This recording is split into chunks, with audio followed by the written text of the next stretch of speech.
Malawi.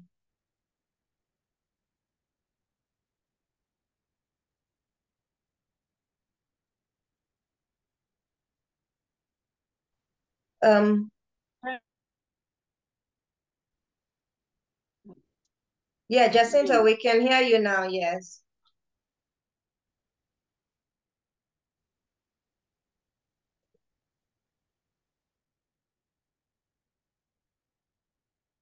Jacinta has dropped off. Jacinta is one of the translators of the 17 languages we're launching today. She is the translator of Ochichewa language for healthcare workers. Yeah, Jacinta, we can hear you.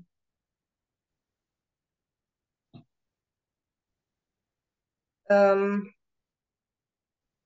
we'll have to come back to you, Jacinta, because of network issues. Are you able to speak now? I can hear you. Yes, please.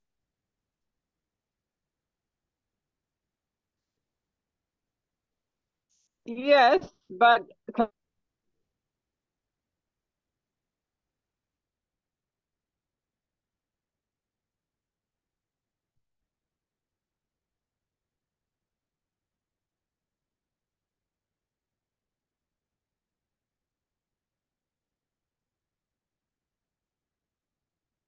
Okay, so Dr. Gupta is from India and he's from Abrahamic religion. He's a writer and chairman of Eurasia Afro Chamber of Commerce. Great, because we need people to represent Europe and Asia.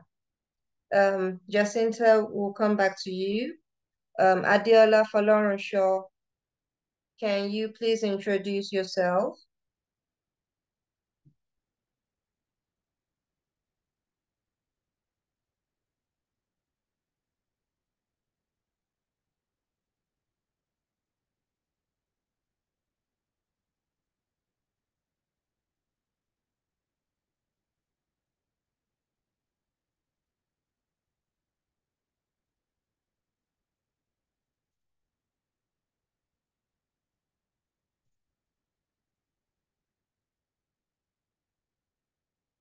Okay. Um, Okay. So Jacinta was supposed to give us the opening prayer. She's the Chichewa language. Chichewa is the language, major language in Malawi. Dr. Gupta, I was hoping you could give us an Indian prayer if you're able to. Otherwise, we'll just say a short prayer. Dr. Gupta, are you able to give us a prayer, opening prayer?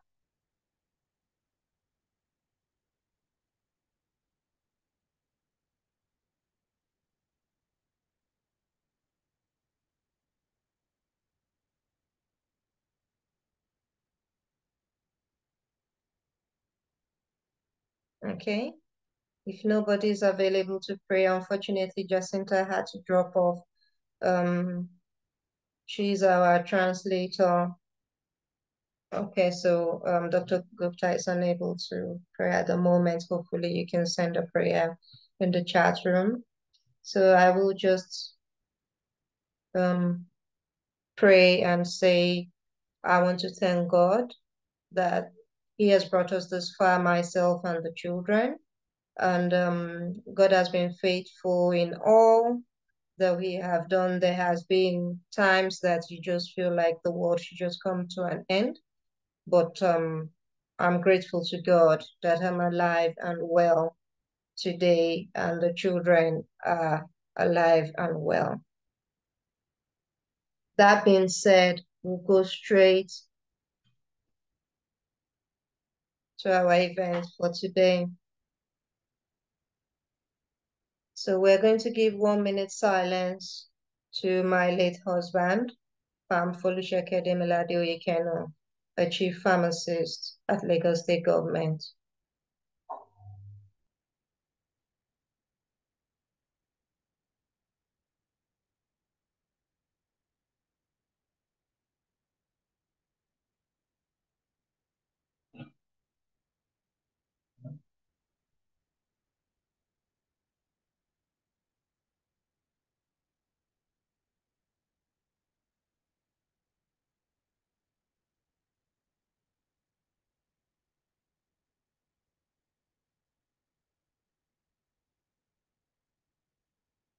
May his soul rest in perfect peace. Amen.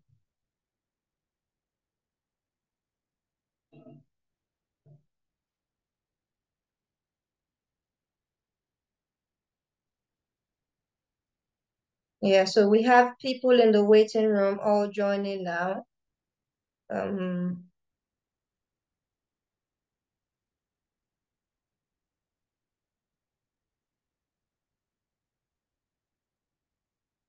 While people are joining in the waiting room, we want to know who you are and what you represent, your profession, either in healthcare or business or aviation or wherever you find yourself. If you're unable to speak, can you please just introduce yourself in the chat room? We want to be as brief as possible today so that I don't get emotional along the way. So Dr. Gupta, as we said, is from India. Adeola Folorunsho is joining us from the US. I'll let them introduce themselves later. Dr. Michael Otope from Scotland. Demolu Atoyin Joseph from Nigeria. Jacinta Amao from Malawi. And Dr. Achi Ndifon from Nigeria. So, yeah, we seem to have lots of healthcare workers. In fact, almost everybody is in healthcare, and that makes me happy. So we'll start with my second in command before he runs away. We'll start with my second in command. So Dr. Michael Otopa, MBBS, member of the Royal College of Surgeons of Edinburgh, can you introduce yourself, please, to the House?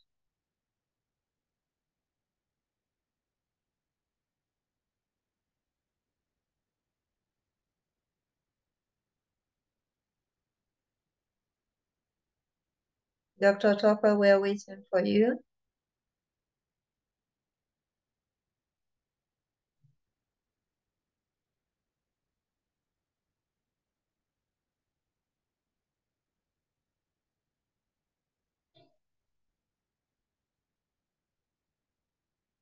Dr. Otopa, please unmute yourself. Can you hear me now? Loud and clear. All right. Good evening, everyone. Sorry, I had some technical issues trying to unmute myself. Hello, everyone. It's nice to be here. My name is Michael Otopa, health worker here in Scotland. Hoping to enjoy today's meeting. Thanks to Yewande for organizing this meeting, and we hope that we'll have a very fruitful time together. Thank you. Thank you very much. Dr. Otopa is always brief, and I don't know whether he's shy, but for those that don't know him, Dr. Otopa is a surgeon. I'll go to, I want to start with the healthcare workers. So Adeola Folorunsho is having issues with her mic. So that was Dr. Otopa from Scotland, Adeola Folorunsho from California. She's a registered nurse and she's passionate about the global health and community service. She has just joined the WOP Air Ambulance Project. I'll go to another nurse, a senior nurse. Adeola notes these people. So Demolu Atoyin Joseph, can you introduce yourself to the House, please? Good afternoon, House. Good afternoon. Yeah, I'm Dame Oluwatoyin Joseph. Sorry, I'm just casually dressed, trying to get out of recovering. I'm a registered nurse. I'm a fellow of the West African College of Postgraduate Nursing and Midwifery. I'm the CEO. I'm retired. I retired from the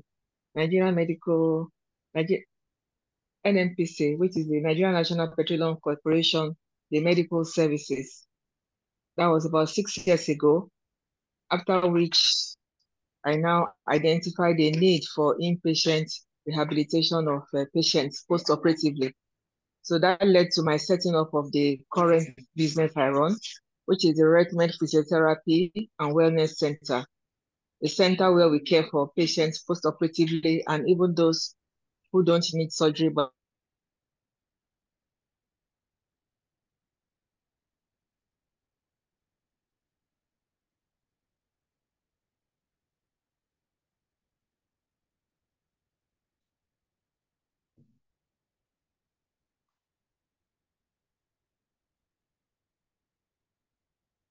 Demoluwatoyin Joseph, we lost you there.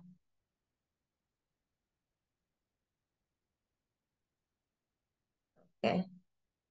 So, yeah, we've had the nurses. She able to join back. Yeah, we heard you, Ma. Thank you, Ma. I think towards the end it's cut. So we'll all have opportunities very soon again. So I'm just trying to go around and as quick as we can. So we've seen people from Scotland. I'm currently in England. Adiola is in California. Demoluwatoyin Joseph is in Lagos. So let us go to South America, at the heart of South America, Brazil. Brasila, my sister Gloria Mora Alves, my co-chair for South America region. Gloria, can you unmute yourself? And if possible, share your video. Gloria Mora Alves.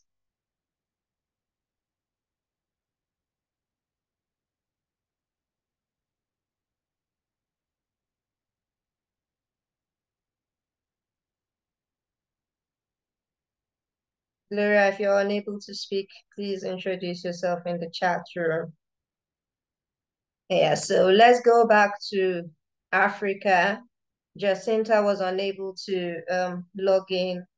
Don't know why. She's from Malawi and one of the translators. We're trying as much as possible to keep our translators on this, session today, because the funny thing is that healthcare workers cannot even read the title of the books. So we'll hand it over now to University of Calabar. We need universities to change the way that they teach so that we can produce better healthcare workers. I'm glad Dr. Tokpa is here. So Dr. Tokpa is my second in command. Those that don't know him, he's a Nigerian trained surgeon, now a member of the Royal College of Surgeons of Edinburgh. So we all work together, UK and North America region, but we know that we did not fly, and just find ourselves here. We came from somewhere, and that's why we keep looking back to Africa and Asia and South America. So Dr. Achi for University of Calabar, please introduce yourself.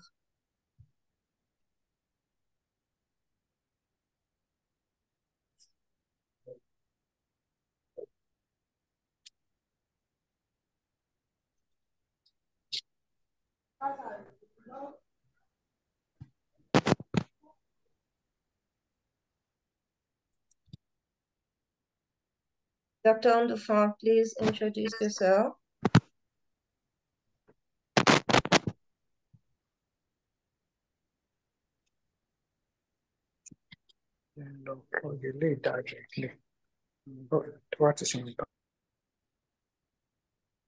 Dr. Achi, we are unable to hear you. Yeah, we can hear.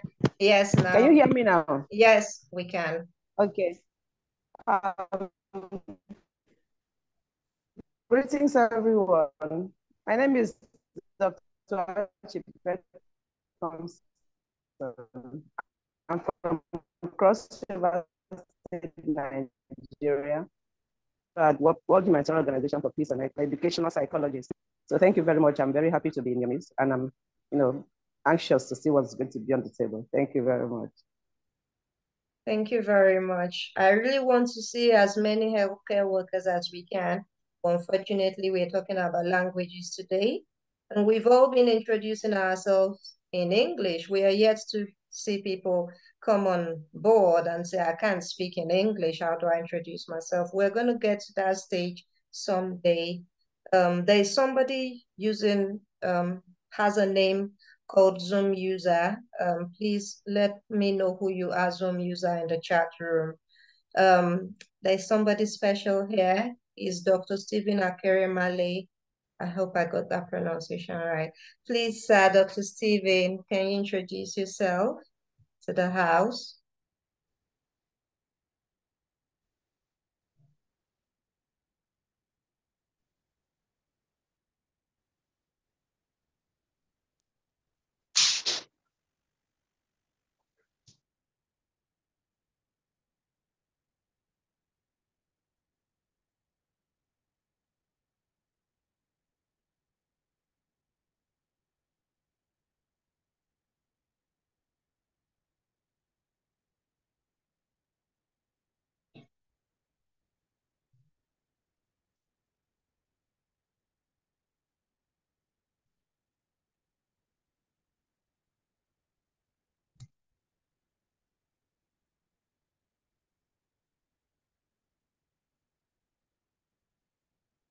Okay.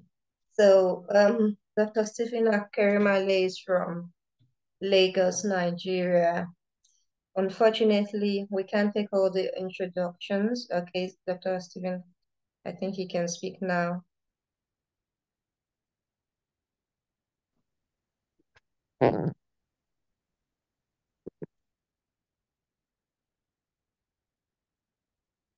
Okay, so we'll come back to introductions. We don't want to waste too much time today because this is a global event. If we were going to introduce ourselves, we'll be here all day.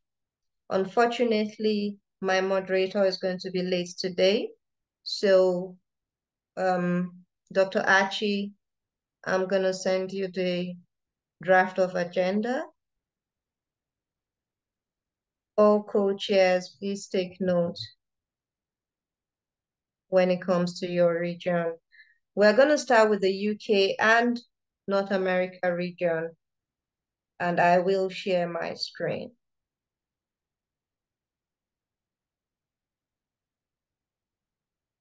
Can we please try to make sure our microphones are muted while we follow this lecture?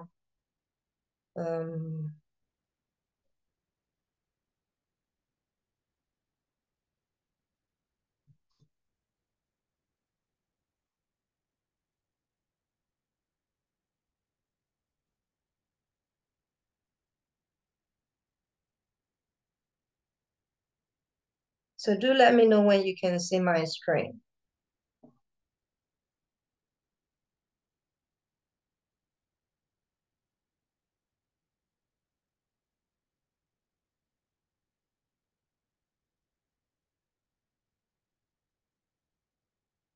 Okay. So for those that have been asking, why are we translating our books to different languages? Yes, we're trying to build a plane. And it's not a plane for politicians, for those who have been asking me for designs.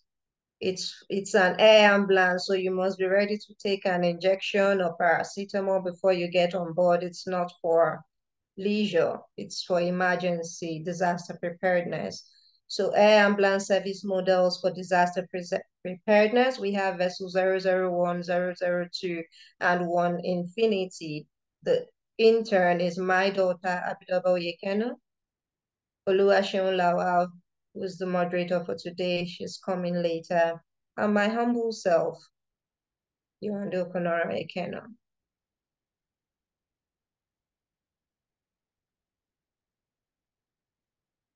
To ensure that we are able to look after our patients,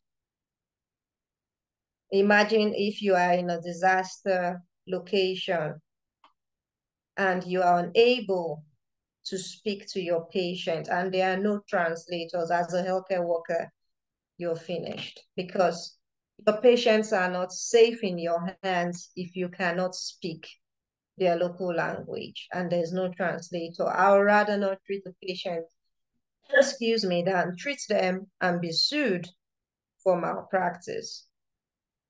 Information must be given to patients in their local language. And that's why for 3 days, sometimes some patients are not discharged from hospital because there's nobody to receive their medication and explain to them in local language. How do you discharge them to go home when they are unable to understand post-discharge instructions?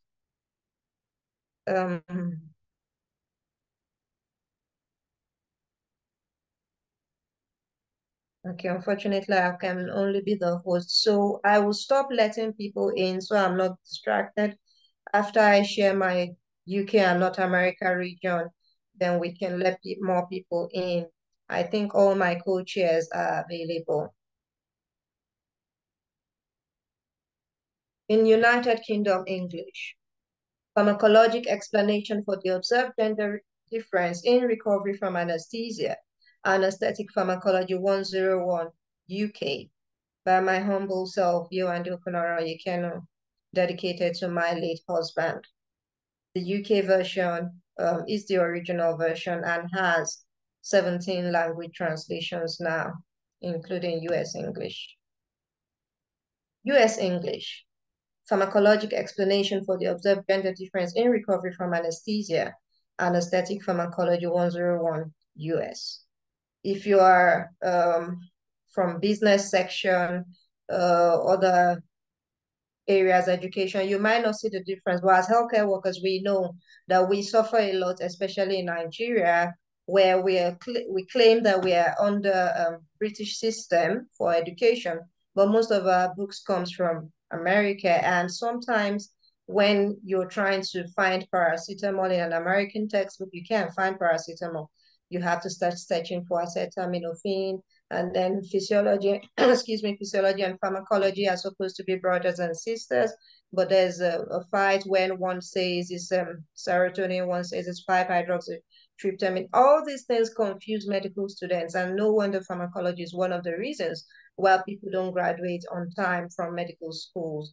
And my job, after receiving a prize from the British Pharmacological Society in Scotland in December 2019, for the best education poster. That means I can teach pharmacology to a 2-year-old if you're ready to learn. And this made me become more passionate after getting the award from the British Pharmacological Society. The best research I have done is the one done at University of Ibadan, and that research till today has attracted people globally and is still attracting people. So today, because we are focusing on UK and North America region, I will read languages spoken in these regions. US English, I will just take excerpts from the book. As far back as 2001, Otolani County, Seoul et al. 2001, reported that 45 Black Africans of Senegalese ethnicity took a longer time to recover from propofol anesthesia when compared with an equivalent number of Caucasians of Italian background, based on the evidence from a bispectral index of propofol metabolism.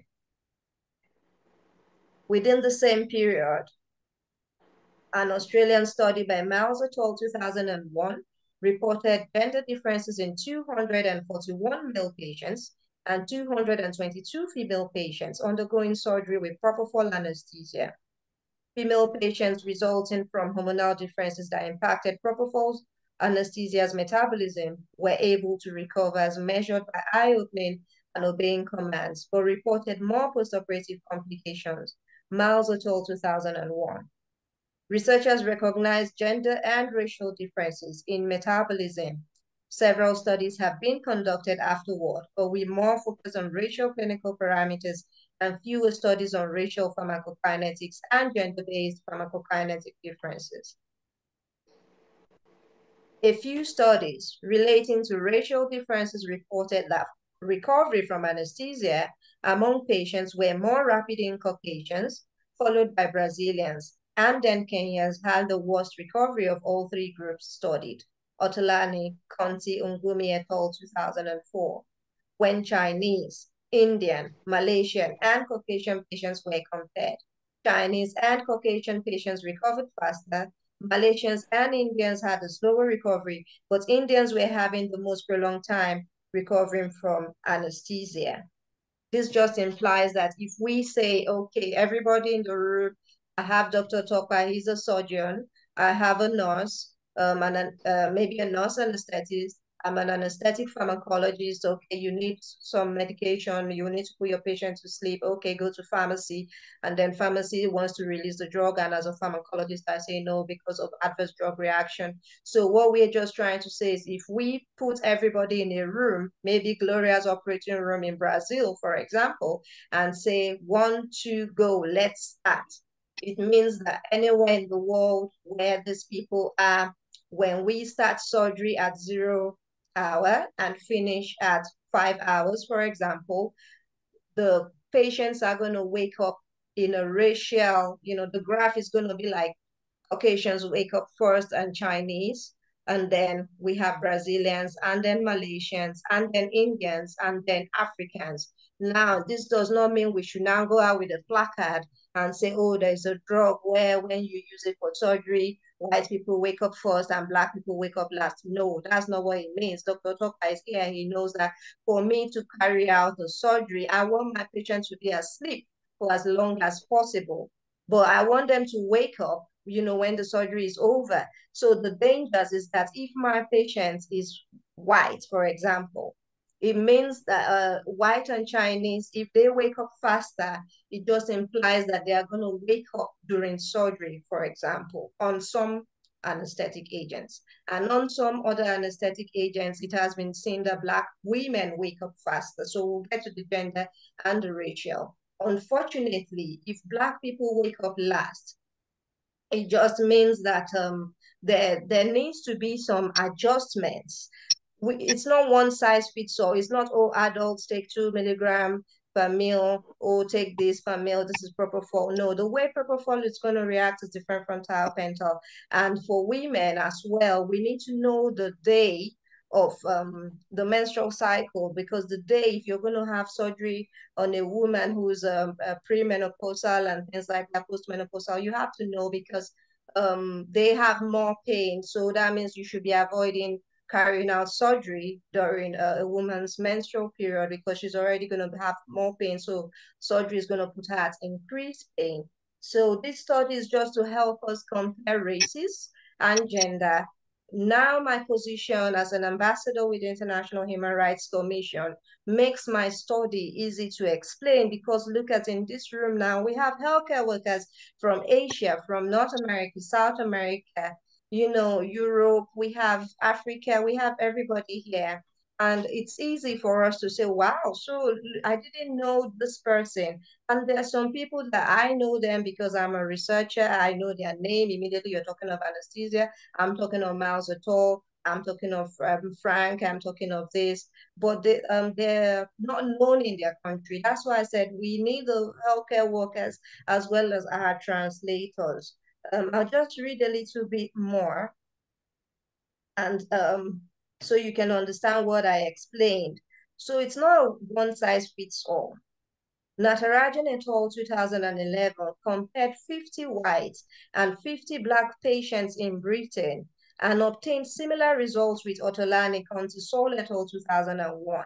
Rather than providing a standard dose to all patients, the patients were anesthetized by racial requirements, which meant a lower propofol dose to initiate unconsciousness was required in Blacks than in white counterparts. Natarajan et al. 2011. So these adjustments means that if I know that the Black patient is going to sleep for a longer time, so I need to give him a reduced amount so that he can wake up at the same time as the white patient. I mean, I want to close my operating room at, the same time. I don't want some patients still sleeping, in recovery room, the nurses are complaining, oh, he's still sleeping.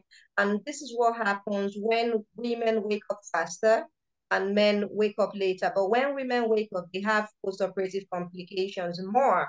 So it's not about who opens her eyes or his eyes faster. It's about who recovers faster. I might open my eye faster, but it might mean that I'm the last to go home because I've got backaches and vomiting and things like that, which is common among female patients. And female patients on thiopental had worse recovery than female patients on propofol. That was in Black patients during my study. Dr. Tokpa, I hope you're still here with me. And when you see that my second in command is a surgeon, I purposely did that so that he's also in charge of foreign trained healthcare workers. We want to know what's going on. We've had so many names. We've been called names when you come from Africa. So we're trying to change that. We are professionals. So in the US, there are people from US here. Let me see if she's still in the room. So you are all invited to this meeting so that we can all take care of our regions here. She's still here. So from the US, I'm neutral today. So I'm just going to address you all. In the US, a comparison of 15 Black and 28 white patients revealed differences among both groups with respect to their overall surgical experiences. Don Santos, McKee et al. 2020. However, when postoperative pain among 585 patients was analyzed by age and gender, there was no clinically significant difference, despite younger adults reporting increased pain scores. Canon 2021. Is Dr. Rohit Gupta here from India? If you're from India, okay. Yeah, I'm trying to see that Dr. Gupta is still here. If you're from India, please go to the chat room. So, Asian region, this is for you. Puri et al. 2011 studied propofol pharmacokinetics in Indian patients, and the results obtained were 5,500 nanogram per ml at 2 ml and 0 nanogram per ml at 24 hours after induction of anesthesia for surgical procedures lasting 2 hours or less. It is not fully understood whether racial differences exist regarding the pharmacokinetics of the anesthetic studied. However, the critical fact is that a gender difference is widely reported across all ethnic groups so far studied, as supported by female patients having more postoperative complications with anesthesia. More recently, pain sensitivity was observed among healthy females, 30 Chinese and 30 Indians, with female Indian participants exhibiting an increased sensitivity to pain than their Chinese co-participants. So just like as I said, if you complete surgery, the Caucasians and Chinese, I don't want to go into smoking and obesity today. I just want to do a simple gender and racial study. If we go and say, oh, it's because of the type of surgery, it's because of the environment, it's because of the food, that we are not going to finish. So this is a global project, and I want you all to take notes. Now, for those from Africa region, I want to see that they're here. Gloria is from Brazil. Yeah, I can see 4 people from Africa region. Gender and ethnicity studies with respect to pharmacokinetics of anesthetic agents are not fully established in developing countries. 2020, Puri et al. 2011. While Puri et al. 2011 studied propofol pharmacokinetics in 26 Indian patients undergoing surgery for less than 2 hours. Okunoren-Oyekenu et al. 2014, that's my humble self and others at the University of Ibadan. You can go to the library, University of Ibadan library, if the book is still there, and check for my master's results published in the library. So Okunoren-Oyekenu et al. 2014 performed an additional step of investigating differences in the pharmacokinetics of propofol and thiopental maintained with halothane or isopirin by a gender-wise comparison of 20 Black females and 20 Black males undergoing surgery for 9 hours or less. Studies to analyze the influence of ethnicity on metabolism of drugs like anesthetic agents should be encouraged to enhance individualized dosage regimen.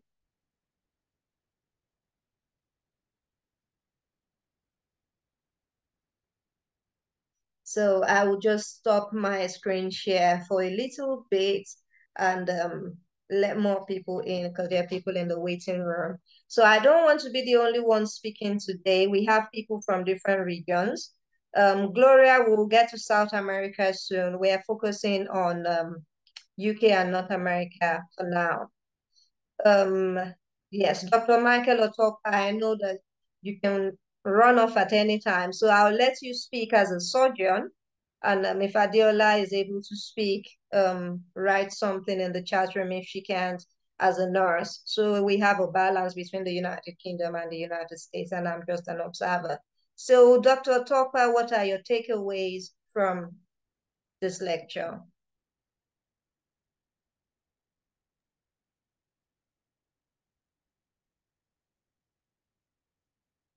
Yes, thank you very much, Dr. Yewande.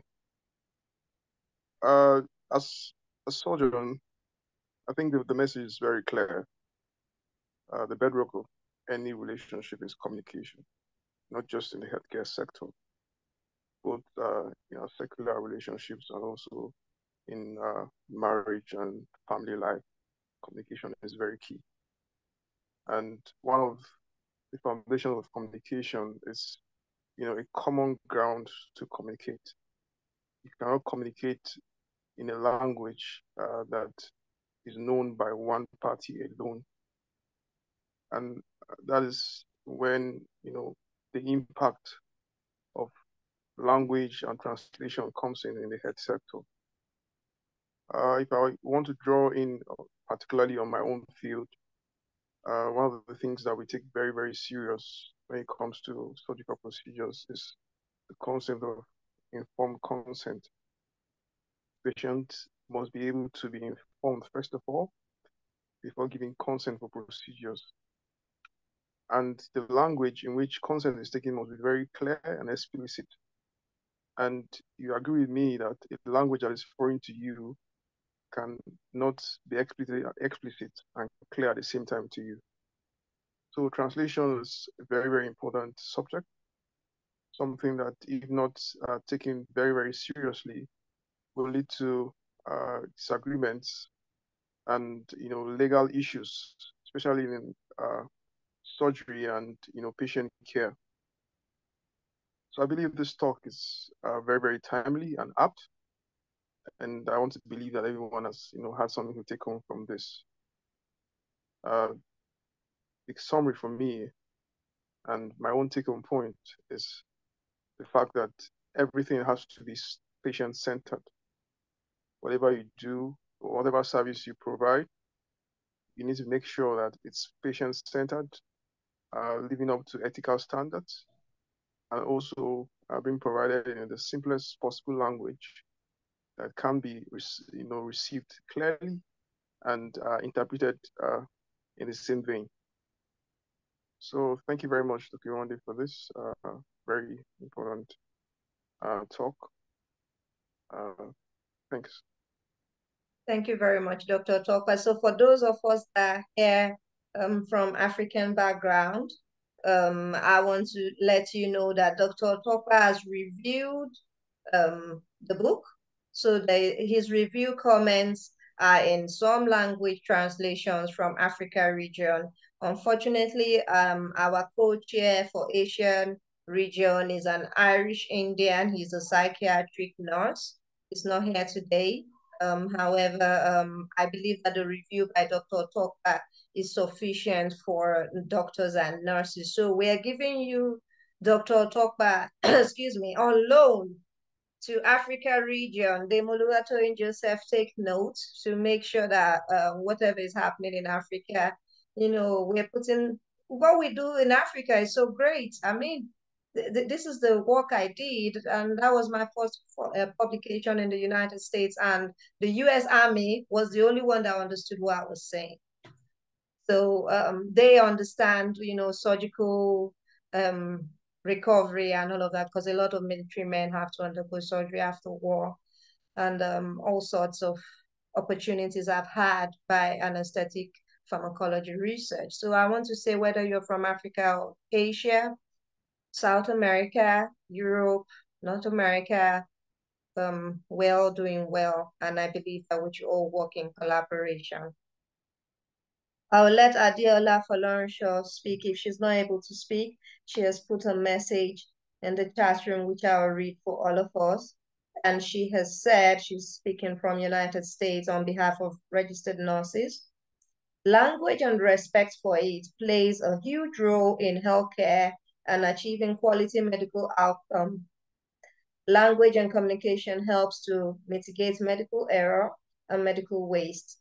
More importantly, the patient must remain the core of care. So thank you, Adeola Folorunsho, on behalf of nurses. We'll come back to Demolua Toyin Joseph, because Demolua Toyin Joseph is retired but not tired. So we will now let the retired healthcare workers come and give us advice. So we are looking at those that are still, active, because this lecture is to train upcoming healthcare workers. So we'll now go to language translation, which is more of the book launch for today. Gloria, I hope you are able to unmute yourself, because we are going to do this together. This is North and South America now. Yeah, Your Highness, congratulations. Okay, so I will do French and Spanish, and Naima is not here. My co-chair from North America, she's from Ecuador, but she speaks in English, French, and Spanish, so she's on loan to North America. If you're interested in joining this project, please send me a message. Okay, I'm supposed to share my screen first. So I will share my screen again and take you to North and South America region.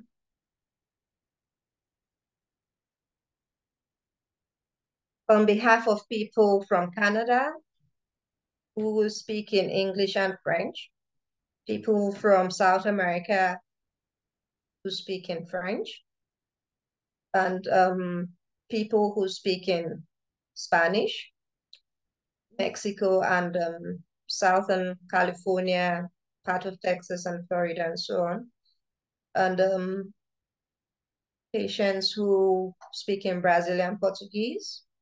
Many of these people have suffered from the hands of healthcare workers, not purposefully, of course. Healthcare workers are there to save lives, but if they can't understand what you're saying, you're going to be like a joke.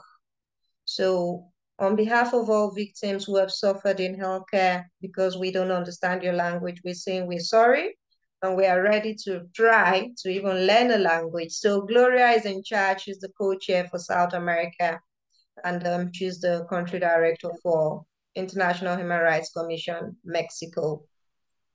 In French, do not expect me to read in French 100%, but I will try. I'm still a learner.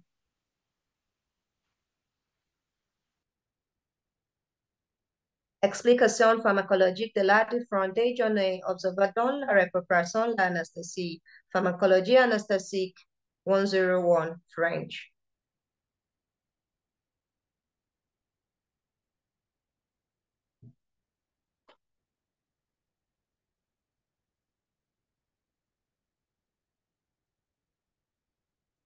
Yeah, people are joining from South America. Gloria, please try to translate what I'm saying in English in the chat room, because there are people here that don't speak in English. In Spanish, explicación farmacológica de la diferencia de género observada en la recuperación de la anestesia. Farmacológica de anestésica 101, Spanish.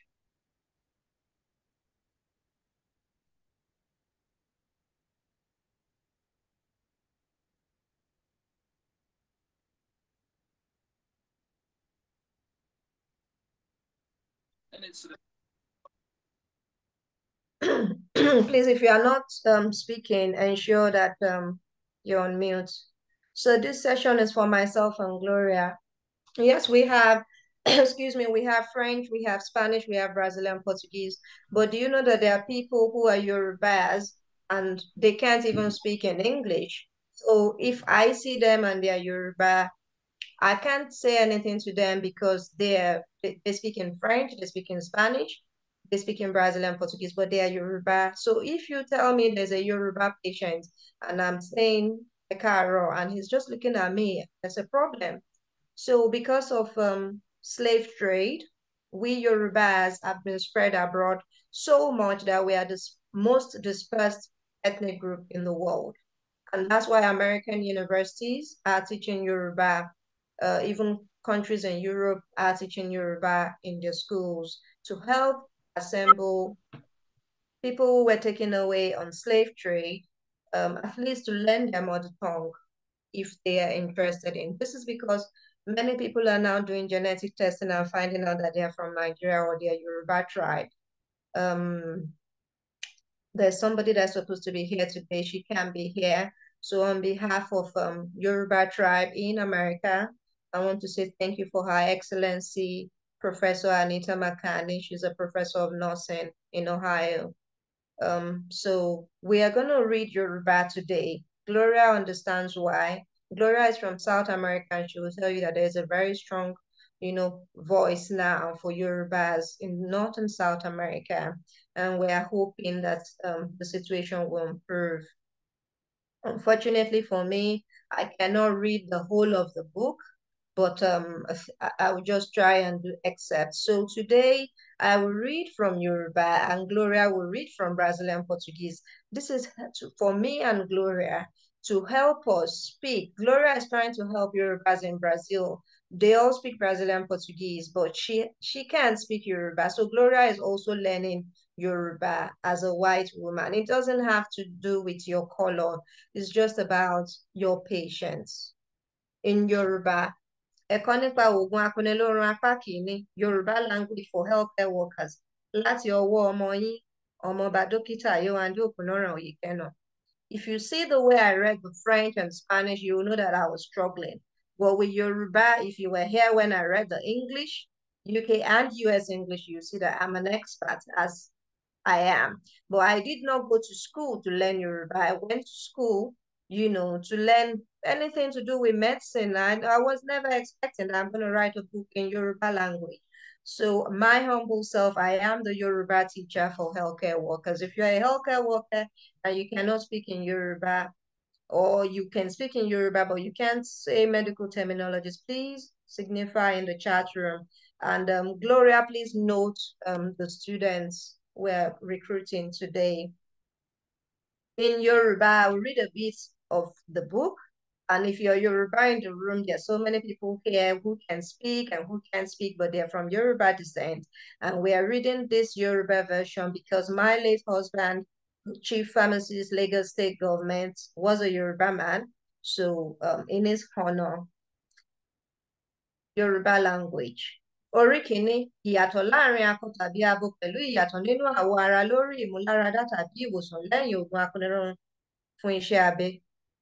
Ní ọdún 2001, Ọ̀tọ̀lani Kọ́ntì Sọ́lẹ̀ tọ́ 2001 sọ pé àwọn ọmọ Áfíríkà 15 aláwọ̀ dúdú ti orílẹ̀-èdè Senegal gba àkókò kí wọ́n tó jí padà lẹ́yìn oògùn akúnilórun Propofol fún iṣẹ́ abẹ.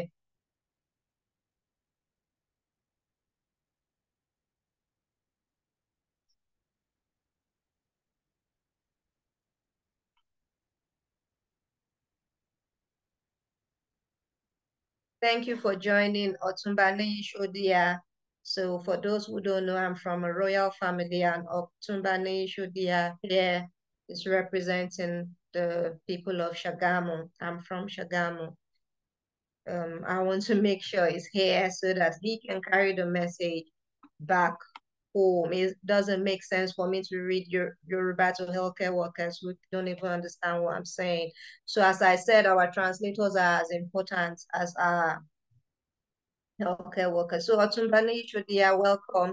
And I will have to read it again. I'll start again. Please let me know if you can hear me. Ẹ̀kọ́ nípa oògùn akúnilórun apá kìíní by my humble self. Ọmọọba dókítà Yewande Okunoren-Oyekenu. Orí kìíní, ìyàtọ̀ láàrin akọ tàbí abo pẹ̀lú ìyàtọ̀ nínú àwọ̀ ara lórí ìmúláradá tàbí ìwòsàn lẹ́yìn oògùn akúnilórun fún iṣẹ́ abẹ. Ní ọdún 2001, Ọ̀tọ̀lani Kọ́ntì Sọ́lẹ̀ tọ́ 2001 sọ pé àwọn ọmọ Áfíríkà 15 aláwọ̀ dúdú ti orílẹ̀-èdè Senegal gba àkókò kí wọ́n tó jí padà lẹ́yìn oògùn akúnilórun Propofol fún iṣẹ́ abẹ. Ṣùgbọ́n àwọn aláwọ̀ funfun 15 láti orílẹ̀-èdè Italy tí wọ́n kópa nínú ìwádìí yìí ṣáájú àwọn aláwọ̀ dúdú jí padà lẹ́yìn iṣẹ́ abẹ pẹ̀lú Propofol. Ọ̀tọ̀lani Kọ́ntì Sọ́lẹ̀ tọ́ 2001 ló sọ bẹ́ẹ̀. Ní àkókò yìí kan náà ni àwọn oníwádìí Miss Abidoba 2001 ṣe ìwádìí ní orílẹ̀-èdè Australia lórí ìyàtọ̀ láàrin ọkùnrin àti obìnrin nínú ìmúláradá tàbí ìwòsàn lẹ́yìn oògùn akúnilórun fún iṣẹ́ abẹ.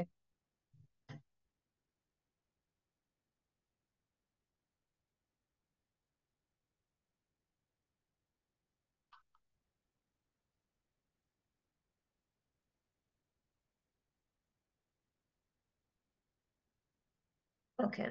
Ìwádìí orílẹ̀-èdè Australia yìí ṣe àkíyèsí pé àwọn obìnrin máa ń ṣáájú àwọn ọkùnrin jí padà lẹ́yìn iṣẹ́ abẹ nígbà tí àwọn oníwádìí ṣe àyẹ̀wò láàrin ọkùnrin 41 ìyẹn 241 àti obìnrin 22 ìyẹn 222. Àwọn oníwádìí yìí jẹ́ kí a mọ̀ pé àwọn aláìsàn ṣe la ojú wọn lẹ́yìn iṣẹ́ abẹ. Èyí ni ó jẹ́ kí n mọ̀ pé àwọn obìnrin máa ń tètè jí lẹ́yìn iṣẹ́ abẹ. Ṣùgbọ́n wọ́n ṣe àkíyèsí pé àwọn obìnrin máa ń ṣe àfisùn ẹ̀yìn ríro, orí fífọ́ àti èébì ju àwọn ọkùnrin lọ. Miss Abidoba 2001 ló sọ bẹ́ẹ̀. Ìyàtọ̀ lè wáyé láàárín ọkùnrin àti obìnrin nípasẹ̀ bí omi ṣe pọ̀ ní ara àti bí oògùn ṣe ń ṣiṣẹ́. Ọ̀pọ̀lọpọ̀ iṣẹ́ ìwádìí ní àwọn onímọ̀ ìjìnlẹ̀ ti ṣe, ṣùgbọ́n kò tíì sí ìmọ̀ àti àlàyé tí ó péye lórí nǹkan tí ó fa ìyàtọ̀ láàárín àwọn ènìyàn orílẹ̀-èdè tí a sọ nípa wọn. Àlàyé lórí ìyàtọ̀ láàárín ọkùnrin àti obìnrin nípasẹ̀ bí oògùn akúnnilórun ṣe ń ṣiṣẹ́ lára ṣe pàtàkì. Ìwádìí ti Okunoren-Oyekenu et al. 2014 nìyẹn èmi àtàwọn ẹlẹgbẹ́ mi láàárín ọkùnrin 20 àti obìnrin 20 fi hàn pé ní orílẹ̀-èdè Nàìjíríà, ìyàtọ̀ wà láàárín ọkùnrin àti obìnrin nípasẹ̀ ìmúláradá tàbí ìwòsàn lẹ́yìn lílo oògùn tí a lò fún iṣẹ́ abẹ. Oògùn akúnnilórun lè fa ìdánidúró tí oògùn mìíràn bá tako iṣẹ́ rẹ̀. Nítorí ìdí èyí ni àwọn dókítà gbọ́dọ̀ máa gba àti àkókò tí ó yẹ kí wọ́n dá iṣẹ́ oògùn akúnnilórun dúró. Elema et al. 1995, Fenn et al. 1991, Gutierrez-Lombana àti Gutierrez-Vidal 2012 ló sọ bẹ́ẹ̀. Ìyàtọ̀ tún wáyé láàárín ọkùnrin àti obìnrin nípa bí aláìsàn ṣe ní ìrora sí ní oríṣiríṣi ọ̀nà. OP3 receptor, Zubeda et al. 1999 ló sọ bẹ́ẹ̀. Àwọn obìnrin nínú ìwádìí Okunoren-Oyekenu et al. 2014 sọ nípa ẹ̀yìn ríro àti orí fífọ́ tí ó pọ̀ ju àwọn ẹgbẹ́ wọn ọkùnrin lọ lẹ́yìn iṣẹ́ abẹ. Àwọn obìnrin tí ó gba oògùn akúnnilórun Tiopental sọ nípa ẹ̀yìn ríro àti orí fífọ́ pọ̀ jù fún àwọn ẹgbẹ́ obìnrin tí wọ́n gba oògùn akúnnilórun Propofol. Tí a bá lo Propofol àti Tiopental fún àwọn ọkùnrin, wọn kì í ní ìrora èébì tàbí orí fífọ́. Àwọn obìnrin ní àìsàn orí fífọ́ àti ẹ̀yìn ríro máa ń ṣẹlẹ̀ sí nítorí nǹkan oṣù wọn. Ìdí èyí, àwọn obìnrin kò gbọdọ̀ ṣiṣẹ́ abẹ nígbà tí wọ́n bá ń ṣe nǹkan oṣù kí àwọn àìsàn orí fífọ́ àti ẹ̀yìn ríro lè dínkù. Ajuzuegbu et al. 2011, Muri et al. 2003, Stadler et al. 2003 ló sọ bẹ́ẹ̀. To whom honor is due, Ajuzuegbu et al. 2011 is a researcher from University of Nigeria, Nsukka. Gracias. So we all work together in healthcare, as I said, but we must be able to support our patients. I want to thank the people from South America who are here in the meeting today and who do not speak in English. So please, can we have the honor of the co-chair of South America, Gloria Mora Alves. She's into natural medicine. Yes, over to you, Gloria. Your Highness, it's so profound and important work for all of us as healthcare workers, making this enhance for global public health, and as translators from all over the world, and as so many professions. I'm sorry not to be congratulation my video. I have this really problem with the computer. I tried for some help several times, so I asked myself, and for you all, my apologize. But really, Your Highness, it's so profound and important work for all of us as person and family from all over the world. We all thank you, dearest Dr. Yewande. Congratulations for all these already done, 17 translations. Best wishes from Brazil. I am Gloria Moura Alves. Thank you, Gloria. So I'll let you read the cover of the book and some part of the book in Brazilian Portuguese language.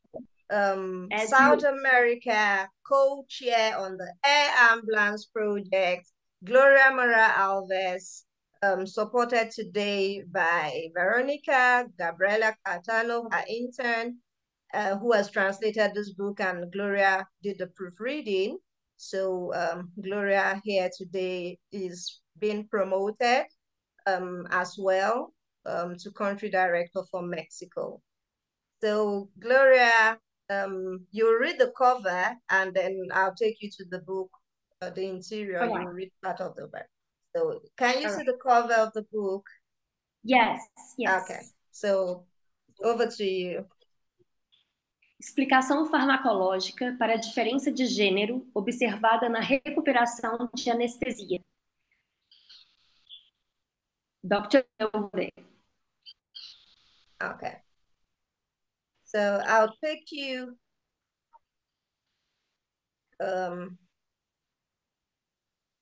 so it's going to be difficult for me, you all, because I'm trying to find pages in Brazilian Portuguese that are similar to the English and Yoruba I read. So please bear with me if it doesn't tally. But this is Brazilian Portuguese. So Gloria will do the honors as the co-chair. South America, please do justice to your language. Okay.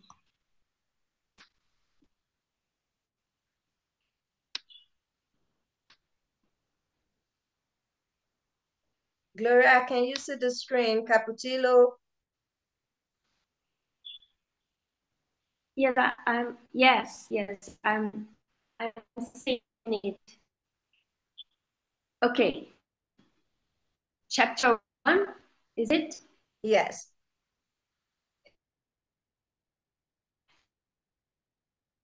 Beginning. Okay.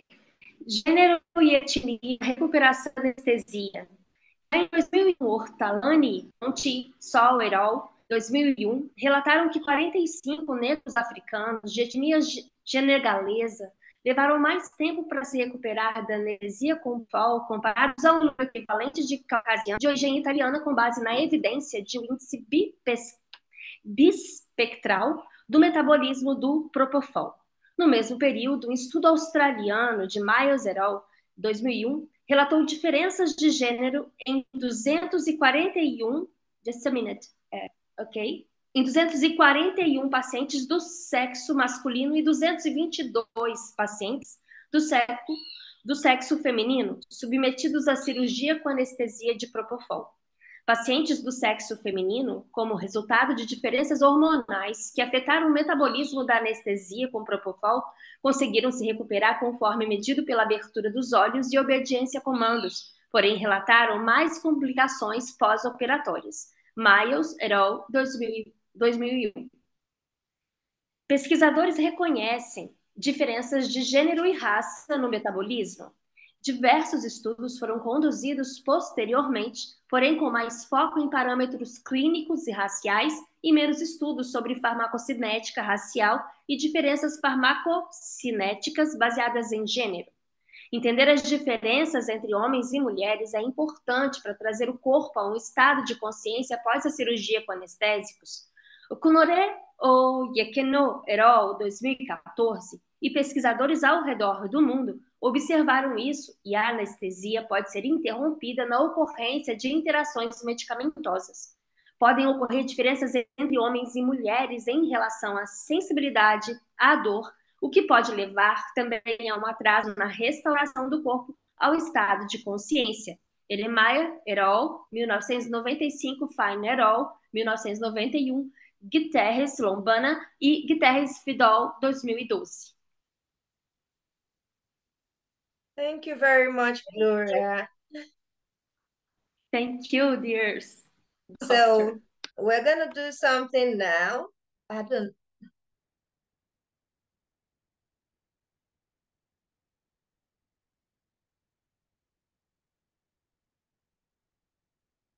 Yes.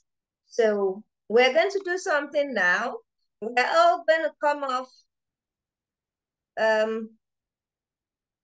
Yes, how many people do we have here in the room? We have 9 people at the moment. The reason we're trying to limit the number of people is this is a healthcare. We want to make sure people don't go to the streets tomorrow and start performing surgery and anesthesia. Is Dr. Topper still here? That's why I made Dr. Topper speak. He's gone off now. He's a surgeon. I'm even lucky, he was able to make time out today. So we're all gonna unmute our mics and we're gonna give a round of applause to the United Kingdom, North America, and South America region. Please, everybody, unmute yourself. Congratulations for all. Thank you very much for that wonderful presentation. In fact, when Gloria is reading Brazilian Portuguese, it's like she wrote the book. When Dr. Emmanuel Ezekiel is reading Chichewa, it's like he wrote the book. When I am reading Yoruba, I may struggle, but it's obvious that I wrote my book in English and I translated to Yoruba myself. So I did Yoruba and Hausa from JS1 to JS3, and we had to drop one subject. So I dropped the Hausa and said, look, I must learn my mother tongue. And so I learned Yoruba up to SS3. I did Yoruba in WAEC. So to my country, Federal Republic of Nigeria, there's a lecturer here in the room, Dr. Achin before. Unfortunately for her, she's from Calabar, and Nigeria is structured as Wazobia. So she's just in this meeting enjoying the drama, and her language, I don't think it will ever be. I think I've tried with 17. So you are going to be under Igbo. We'll put you under Igbo. That's the only way. I cannot do Calabar translation. So please, let's clap for our country. So this is honor. If I'm doing well, I'm doing well because I'm Nigerian. And we have a Nigerian lecturer here today. So when you teach people in Nigeria and they go abroad, they're doing well. We are happy our lecturer is here today to say, yes, these are our products. Where are you? US, Canada, where are you all going after leaving Nigeria? So I believe Nigeria is a great stepping stone. Gloria, I'm so excited to have you on board. I'm happy that you are my co-chair for South America, the whole of South America. And there's somebody here who is from work today who has not spoken because the people from Asia have been dropping off. Dr. Gupta is unable to speak, but he's been sending messages. But we need somebody from Asia to speak today. And that's when we can truly enjoy this. So we have French, we have Spanish, we've had Brazilian, Portuguese, Yoruba. So we need to go to Asia. So while we're searching for the Asian publications for Asia, there are 6 languages, and my best translators are from Asia. They don't give me problem. The languages are Arabic, Bengali, Hindi, Filipino, Turkish, and Chinese. I'll say that again. So if you're from Asia and you speak any of these languages, let me know your books are here. Arabic, Bengali, Hindi, Filipino, Turkish, and Chinese. So even if your language is not there, just go to the chat room and write Asia and the name of your language. And if you're not from Asia, I know that, people travel around. You've picked things, even if it's to say Miho and things like that. We had a Chinese teacher doing free lessons. I had to stop him because Nigerians were coming for free lessons and they never paid for the lecture. No offense to Nigeria, but we like free things. So I had to stop him. I said, no, I'm losing money. You can't be teaching people free Chinese lesson and they are not paying. Oh, if I give them free lecture for the first day, they will come. I said, not Nigeria. Once we can say, miho, ba. And that's it, how to greet, and that's it. So Virginia is here. Virginia is the World Country Director for Philippines, if I'm right. So Virginia, I'll let you introduce yourself to the house. We need somebody from Asia. So I will look for the Filipino. So you introduce yourself while I'm searching for your book. Over to you. Well,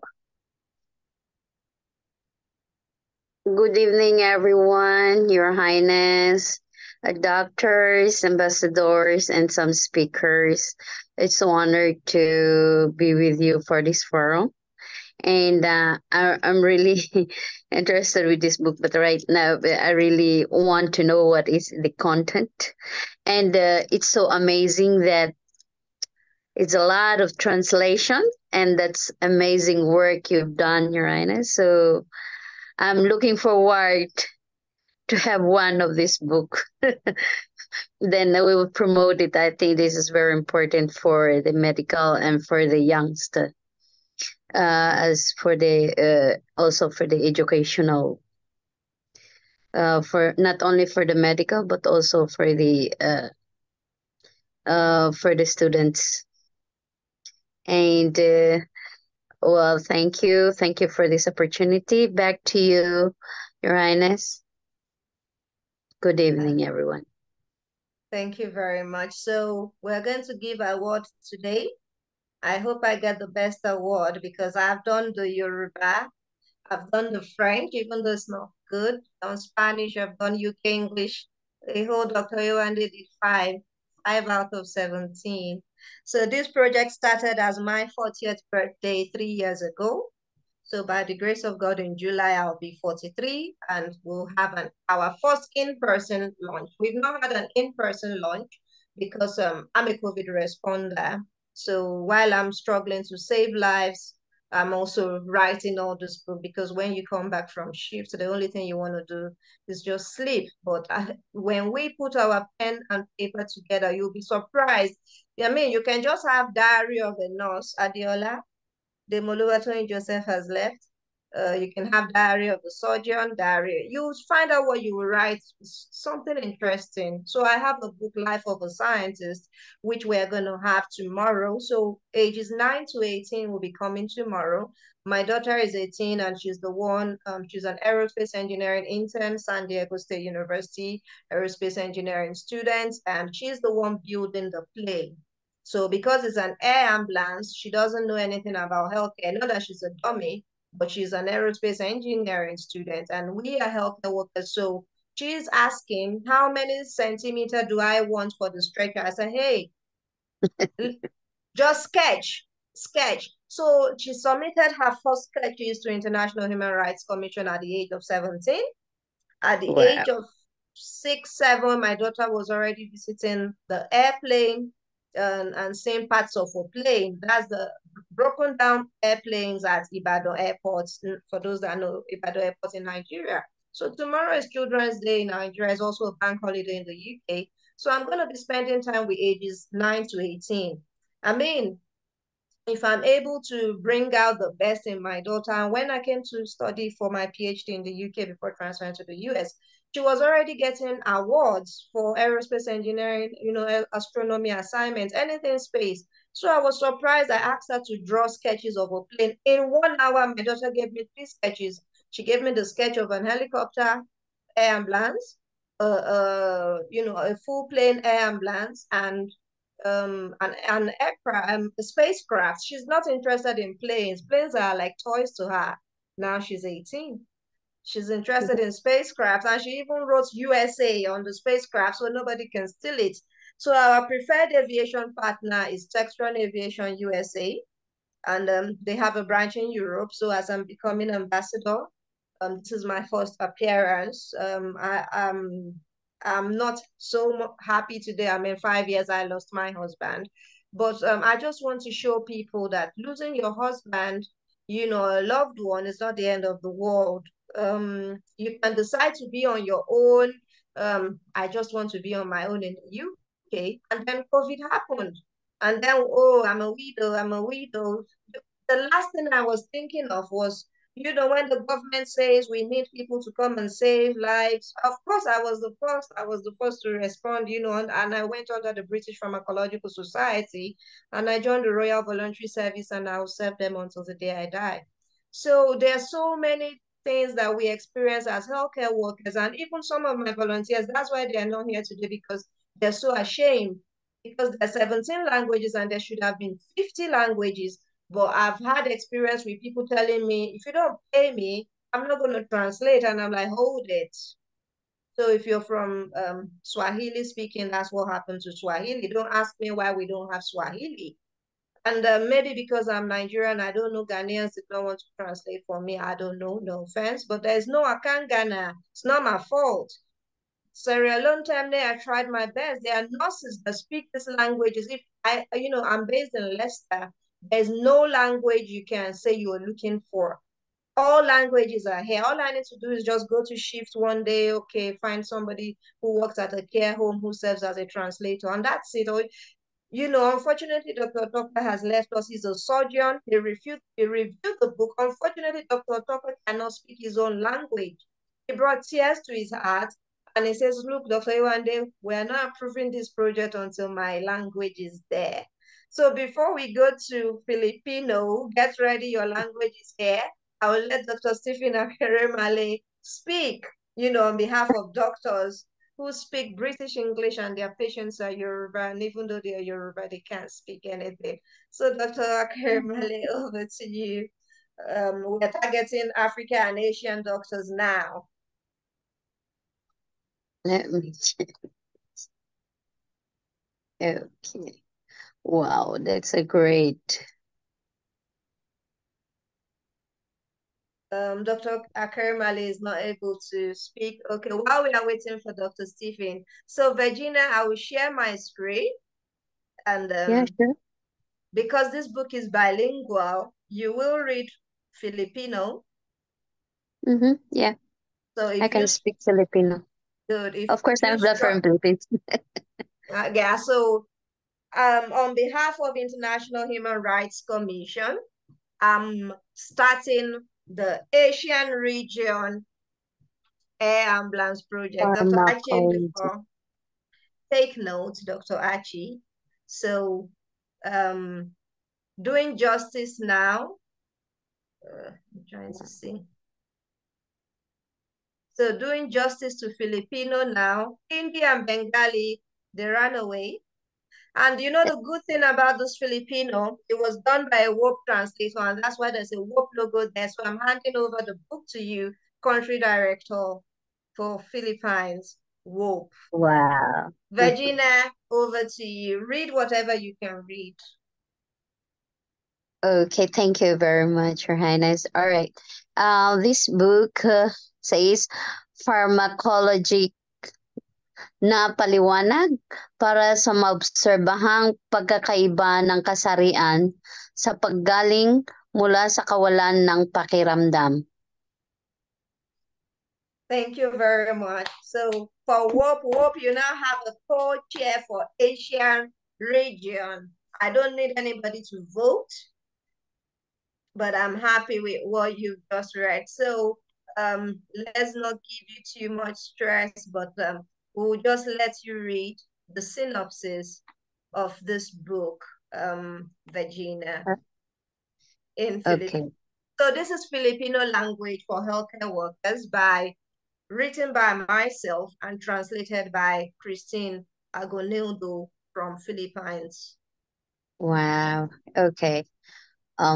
Synopsis says, ang aklat na ito ay para sa mga profesional sa pangangalagang pangkalusugan at sa publiko na interesado sa kung paano magkaroon ng mga epekto ang mga ahente ng pampamhid. Nagbibigay ito ng mahalagang impormasyon tungkol sa impluwensya ng kasarian at isinasaad sa metabolismo ng mga pagkalahatang ahente ng pampapahid, epekto ng uri ng operasyon ay tinalakay din na may pagtuon sa paggaling mula sa kawalan ng pakiramdam pagkatapos ng rhinoplasty. Dahil sa popular na pangangailangan na ipaliwanag ang aking resulta ng pananaliksik, isinulat ko ang aklat na ito na tinatawag na Anaesthetic Pharmacology. 101. Bilang patnubay sa isang nakasentro sa pasyente na diskarte sa pagsasanay sa pampamanhid at mga pagsasaalang-alang para sa regimen ng doses sa isang kasarian at isling paraan para sa pinakamahusay na mga resulta ng pagbawi mula sa pangkalahatan, pangpapanhid. Ang Anaesthetic Pharmacology 102, isang masulong na pharmacokinetic na pag-aaral ay makukuha kapag hiniling bilang isang PowerPoint presentation para sa layuning pang-edukasyon. Sana ay nasiyahan sa pagbasa ng librong ito. Salamat. Yewande, okay. Oh, I think this one is telling about the anesthesia and some result when you. This is a good study that you wrote. No, say it in English. Say it in English. Give us 1 minute summary. What did you read? We don't know Filipino, so you tell us in English so that we will be sure that Dr. Yewande is not scamming you. So if you've read something in Filipino, you read it back to me. I can speak Filipino. So what I understand, Your Highness, about what I read right now about the synopsis. This is about the study, what you did, about the anesthesia, that we can ask for the operation to make it so we will not, when you're going for the operation and you're not going to feel the pain, so you can use that. We can order for this anesthesia. You call it anesthesia. That is the other one that I understand, and the other one is about the kasarian. It means male and female organs for the operation. That's all I understand what I understand what I read just now. So maybe more explanation. But this is a great one. But so when you have this study that you put, when they inject it to you, then you are not going to feel pain. Good. Along the process of operation. Gracias. Thank you. Mercy. Donkey. Gracias, Your Highness. That's all I understand. Yes, I've been trying to get Dr. Stephen Akerimale to speak. Please, can you try to address the house? Today we have healthcare workers and translators. This is a one of its kind because healthcare workers are taught separately. Yoruba, Igbo, and all of that, they go to university and get a degree in language, but they can't speak a language. But what does it mean? It's not just speaking the language, but who are you translating for? So they need to learn a bit of healthcare terminologies. And that's why this program is targeted at having journal clubs. So Virginia, work on your region. We've had 2 other people from Asia region today. Dr. Gupta came in first and somebody else. They've not been able to speak. So I'm handing over the Asian region for the air ambulance project to Virginia. As you can see, the teacher who did the Filipino, her contract ended, and you are coming from the same country, coming to volunteer for the same organization, never met yourself. So that's why I asked you to read in Filipino and then tell me back in English, because that's what you call a review peer-to-peer. I have no idea what it is in Filipino. So somebody can just say, oh, okay, Wendy, this is your translation. And it goes on, on Amazon, and somebody just says, hey, I bought the wrong book. This is not Filipino, this is a Chinese, and I don't even know the difference between anything. If the Chinese write their own, you can say, okay, this is Chinese, but the Hindi translation was done, and then the Arabic The Arabic translator, she's a nurse from Sudan. She says, Dr. Yewande, you're stressing me. I said, why? She said, you already have Hindi and you gave me English to Arabic. Why don't you just give me the Hindi? There's something I can do and change it to Arabic. I said, never. All my translators must speak in English. So if I give you something in English, you must give it to me from English to another translation.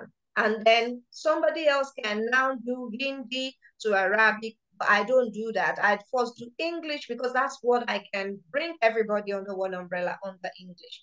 Until today, that's why we don't have an Arabic. Because there are some people, they are very good in healthcare. But when it comes to language translation, it's double work to ask a doctor.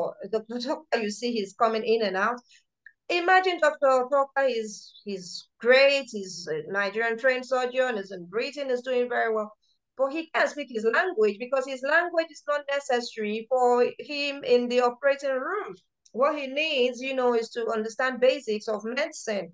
Unfortunately, now he reviewed the book and there is no IDOMA. So we cannot have the project launch until there is a IDOMA. On behalf of the IDOMA nation, I want us to take 1 minute silence for our nurse and translator who tried to translate the book to Idoma, but she died due to complications of surgery. Imagine trying to translate a book to help women, recover from surgery and you die from that same problem. This is to tell you that healthcare workers are not exempt from the problems of healthcare.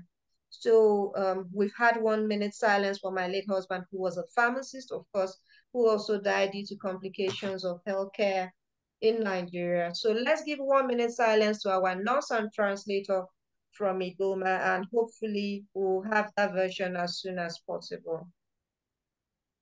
1 minute silence, please.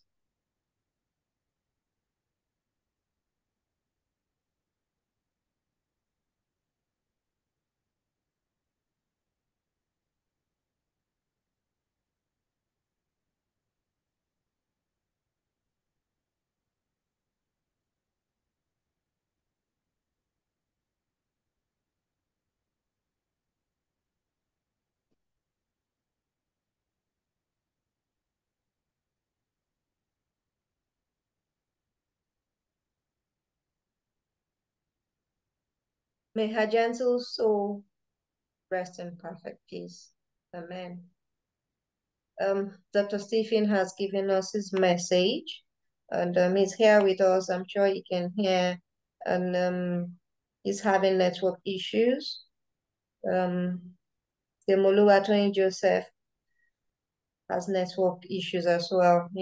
When we all get together, and it's unfortunate our African region co-chair and translators are not here. So I've done Yoruba, but we have Hausa, we have Igbo, we have Idoma, and we have Chichewa from Malawi.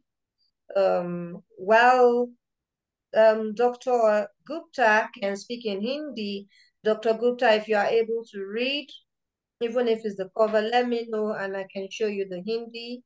Otherwise, maybe we'll have the Asian region meeting. So Virginia, that's over to you. There are 6 languages. Virginia, take note for your region. And I must congratulate all the translators from Asian region. I'm in Indonesia right now. Oh, okay. Actually. Okay. So we've had healthcare workers, we've had language translators.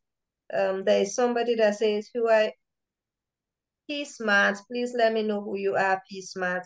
While we are waiting for P Smart, Otumba Nishodia, can you unmute yourself and say a few words on behalf of the royal families of Yoruba land? Good evening, everybody. I must confess I'm enjoying the conversation so far. I want to congratulate Ambassador Princess Yewande for this wonderful work, and I wish her more successes in life. Thank you very much. Thank you very much, sir. I'm so happy that today we've had people from various spheres of life. More, we're targeting healthcare workers, but it doesn't make sense when you know that healthcare workers read English textbooks to become doctors and nurses and pharmacists and any area of healthcare they've come from. Most of them must have read English textbooks. But hearing, pharmacology, and anesthesia, one thing I must comment is that I noticed, and that's why it's good that I'm the author and also the translator for Yoruba. I noticed that all translators, excuse me, except myself, could not translate anesthesia. So if you look at all the translations, you will notice that anesthesia comes in all languages. In Filipino, anesthesia is anesthesia. In Hindi, in Bengali, and all these languages. But in Turkish, my Turkish language translator is a student of translation. She graduated. So my project was what she did in her final year as a translation student at a university in Turkey. And she was able to write anesthesia as anesthetizine. And immediately I saw it, I said, look, this your name, even her name, Asude Berakta. If you're here and you hear Berakta, if you're in pharmaceuticals, you know that Berakta sounds like those names of those drugs that we mix in the laboratory. And then I said, could it be that all this medication is coming from Turkey? We'll get back to that later. That's not something for today. So she was able to write anesthesia as anesthetizine. French has anesthesia as anesthetic. And then, we have pharmacologic anesthesia, anesthesica in Spanish. And one thing I noticed is it's like they're just writing anesthesia from English to, okay, what does it sound like? Oh, let's call it anesthesica. But that's not it. In Yoruba language, I have written my own as Ogun Akonelorun, meaning that we are here to learn about anesthetic pharmacology. So Ogun is drug, and Akonelorun is something that makes you to sleep. So in Yoruba language, English is anesthetic drug, and in Yoruba, the translation for anesthetic drug is Ogun Akonelorun. So Yoruba tries to translate by saying, if you want to say something in English, if Yoruba doesn't know the words to say, they will just define what it is, So instead of saying, oh, we are doing talking about patients, you see that the Brazilian Portuguese, they have something like pacienta. So, that's how you know translation done well. And I'm giving you the opportunity, Virginia, as the representative from WOP, to please put this project together. It's long overdue. This is 3 years now. And we have sketches for our plane. We have this, we have that. But I think that plane should be ready very soon, even if it's just a model. So somebody in India is trying to get scraps, and we have somebody in Nigeria trying to get scraps. But aviation is not the kind of business where you can just walk into and take an old plane and put some stretchers and some wheelchair and see what it's going to look like and then go and build it in America. No, no, no. If you want to take scrap from India, you're not taking scrap from India and going taking it to America. So let each region. So Virginia, you are for Asia. This is group work now. Gloria Morales, you are for South America. For Europe, we would have preferred Chandra Almaraj is an Irish Indian, is going to work together with this man from Liberia. He's based in Switzerland. They'll work together for Asian and African and Europe, because these are all countries where they don't speak in English, but they're doing very excellently well, extremely well in healthcare. One region that's going to be problematic, as simple as it is English-speaking countries. And that's why we have UK and US represented here. You don't just tell a UK teenager that I'm recruiting you for a project, we are building a plane. The first thing somebody asked me was, Yewande, you're building a plane and you've not told NASA. I said, excuse me, I'm building a plane, so NASA should be knocking on my door. I don't need to go and call NASA that I'm building a plane. NASA should be the one on the lookout. Oh, somebody's building a plane. Can I see it? Because if I build my plane, it might be in a design that's going to wipe out the current design. For example, I was telling my daughter that the next sketch you do, make sure you sketch it in front that there's a modification on the toilet. Currently, people in human rights are fighting that the toilets are not made to be wheelchair accessible, which is true. It's so small on the airplane. And the first thing I said was, look, if you're in a wheelchair, you shouldn't even be flying, because if there's going to be, a plane crash, how are you going to get out? So, but that doesn't mean they should be there in an uncomfortable situation. Many wheelchair users complain that they have to wear diapers throughout the flight. It's so bad.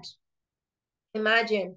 And if you want to do number 2, you do it there, and your next passenger doesn't know what's happening because you can't use the toilet because it's not, wheelchair accessible. So people in UK, I know organizations are fighting for wheelchairs. So if I build an air ambulance and it has something for wheelchair users, yeah, it's okay, because in the first place, I'm using it to carry patients, for instance. But on an airplane, I believe that if you're going on vacation, you should spend your money the way you want. So if you're going on vacation and a plane doesn't have wheelchair accessible, then forget about the vacation, stay in your country. But if you're going to a hospital from Nigeria to Asia, then it's my responsibility to ensure that there's a toilet, for you to use while, you're flying. Yes, you're flying to India from Nigeria. Doesn't mean you should do number 2. That doesn't mean I should give you a diaper. So, it's about dignity. So I'm working with my daughter to ensure that we have vessel 002, an aeroplane that has stretchers, that has wheelchair, and has wheelchair accessible. So I don't see why I need to ring NASA.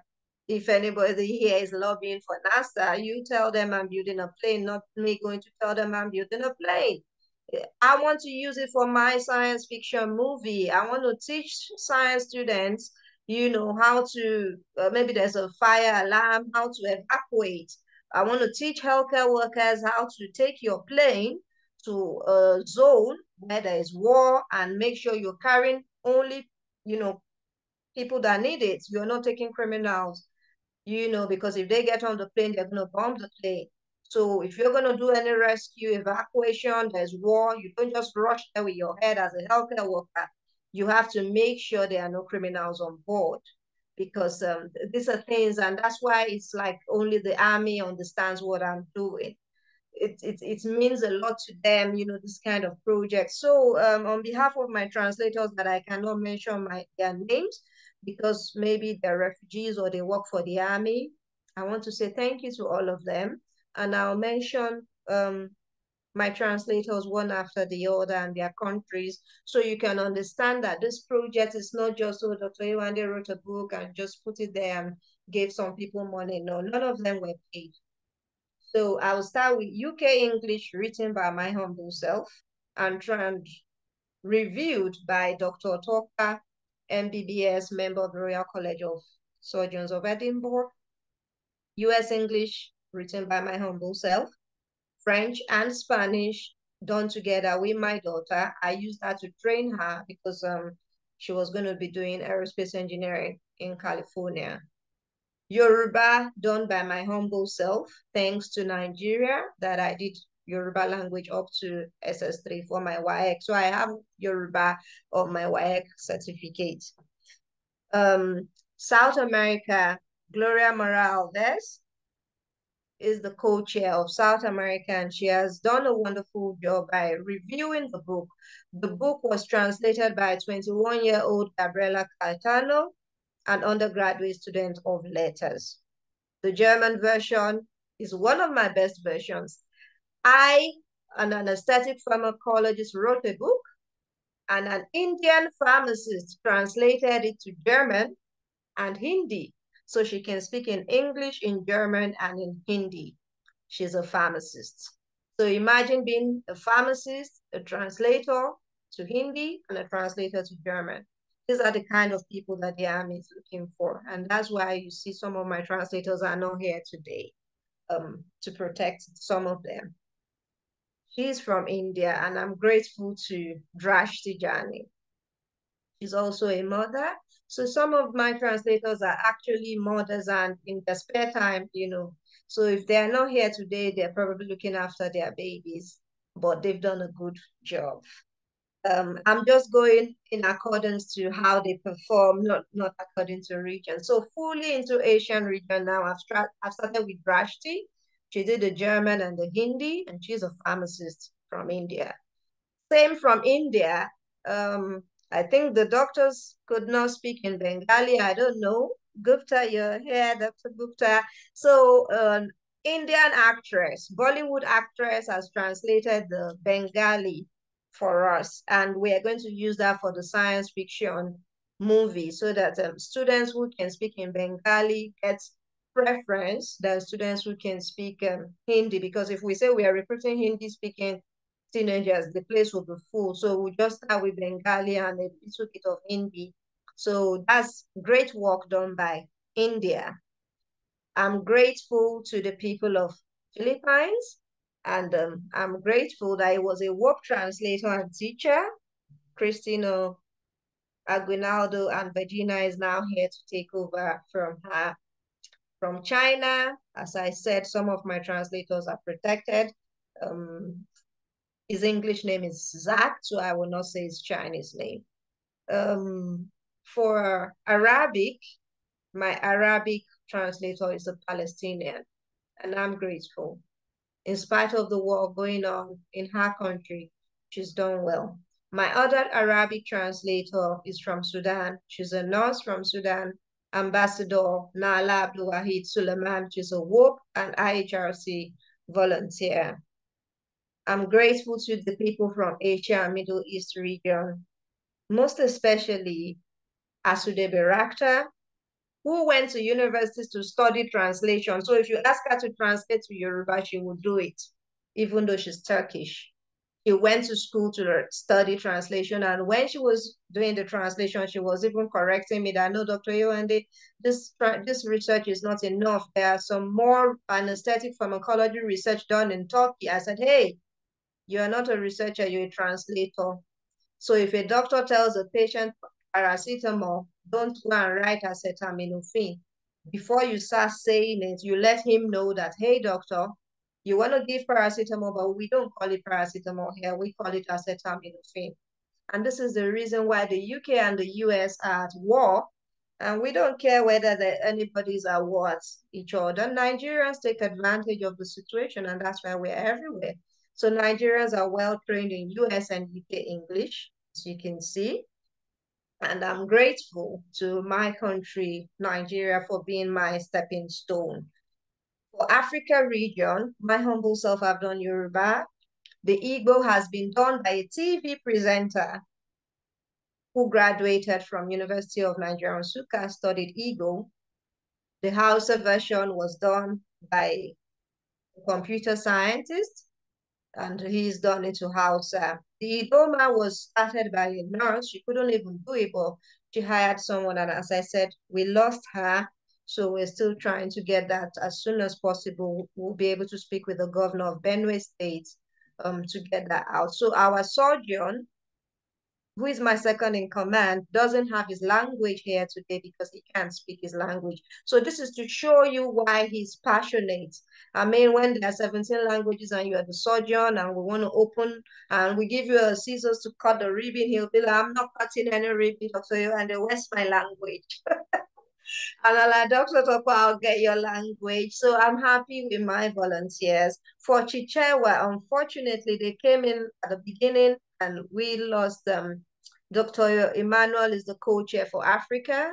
He's my country director for Malawi for WOP and IHRC, and his translator is Jacinta Amao. So the work was done by the people of Malawi and reviewed by my surgeon here in the UK. He doesn't need to speak the language, so he's reviewed the English portion of the book. And then, of course, the doctors in Malawi could not read their language as well. This shows us that as we are diversifying into healthcare, let us remember that we are in healthcare to serve our patients, not the other way around. So when we go to glorified Ivy League medical schools, let us remember that we are here for the patients, and the patients will be there forever. If there are no patients, our business is closed. So can we please try to save lives of patients by ensuring that we make them safe? If you give me a Spanish-speaking patient, I'm not going to stay with that person. I've suffered enough, because there are times you want to tell your patient to eat, and all I'm just telling you is to eat, or I don't know how to say it in Spanish.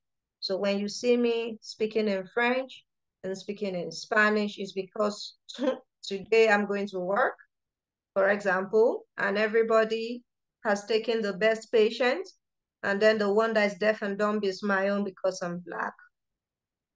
Or the one that speaks in Spanish is my own because I'm Black, but I don't speak in Spanish. Why are you putting the patient's life in danger? Because if the patient tells me I want to kill myself in Spanish, I'll just be like, hello. And then it becomes a malpractice case.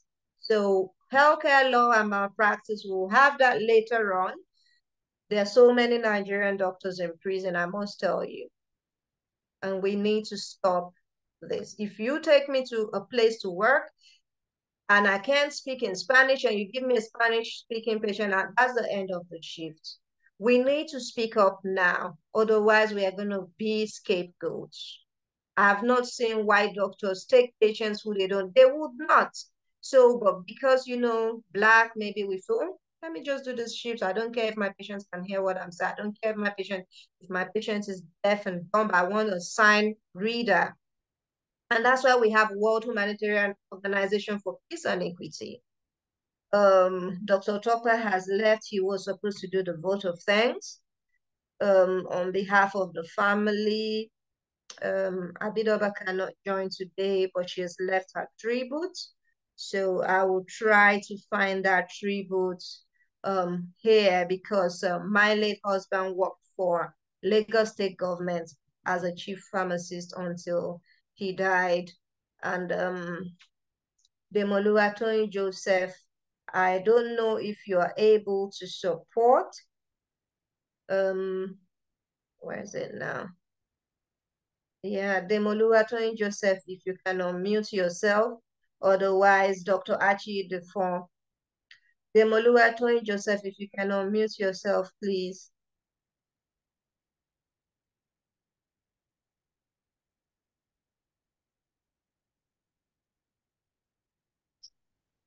Network is quite bad.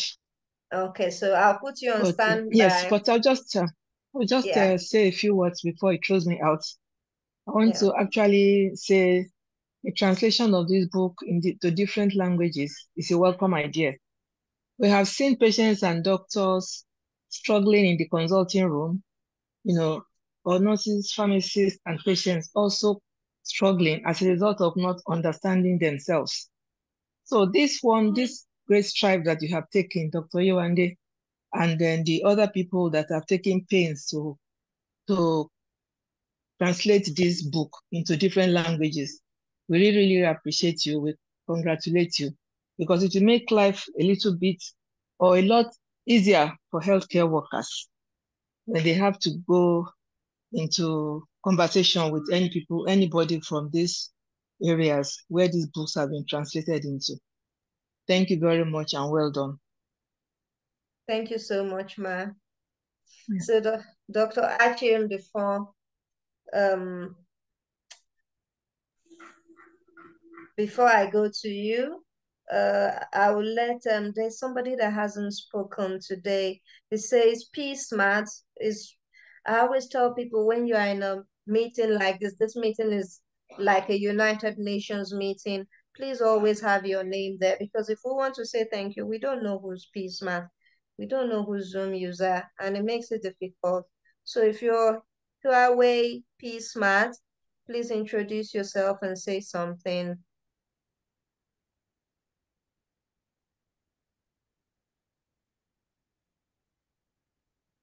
There's somebody that says P. Smart.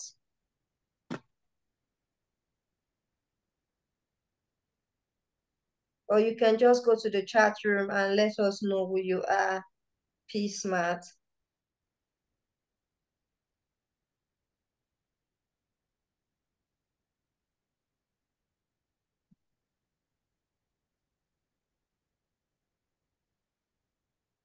Are we able to get somebody called P. Smart?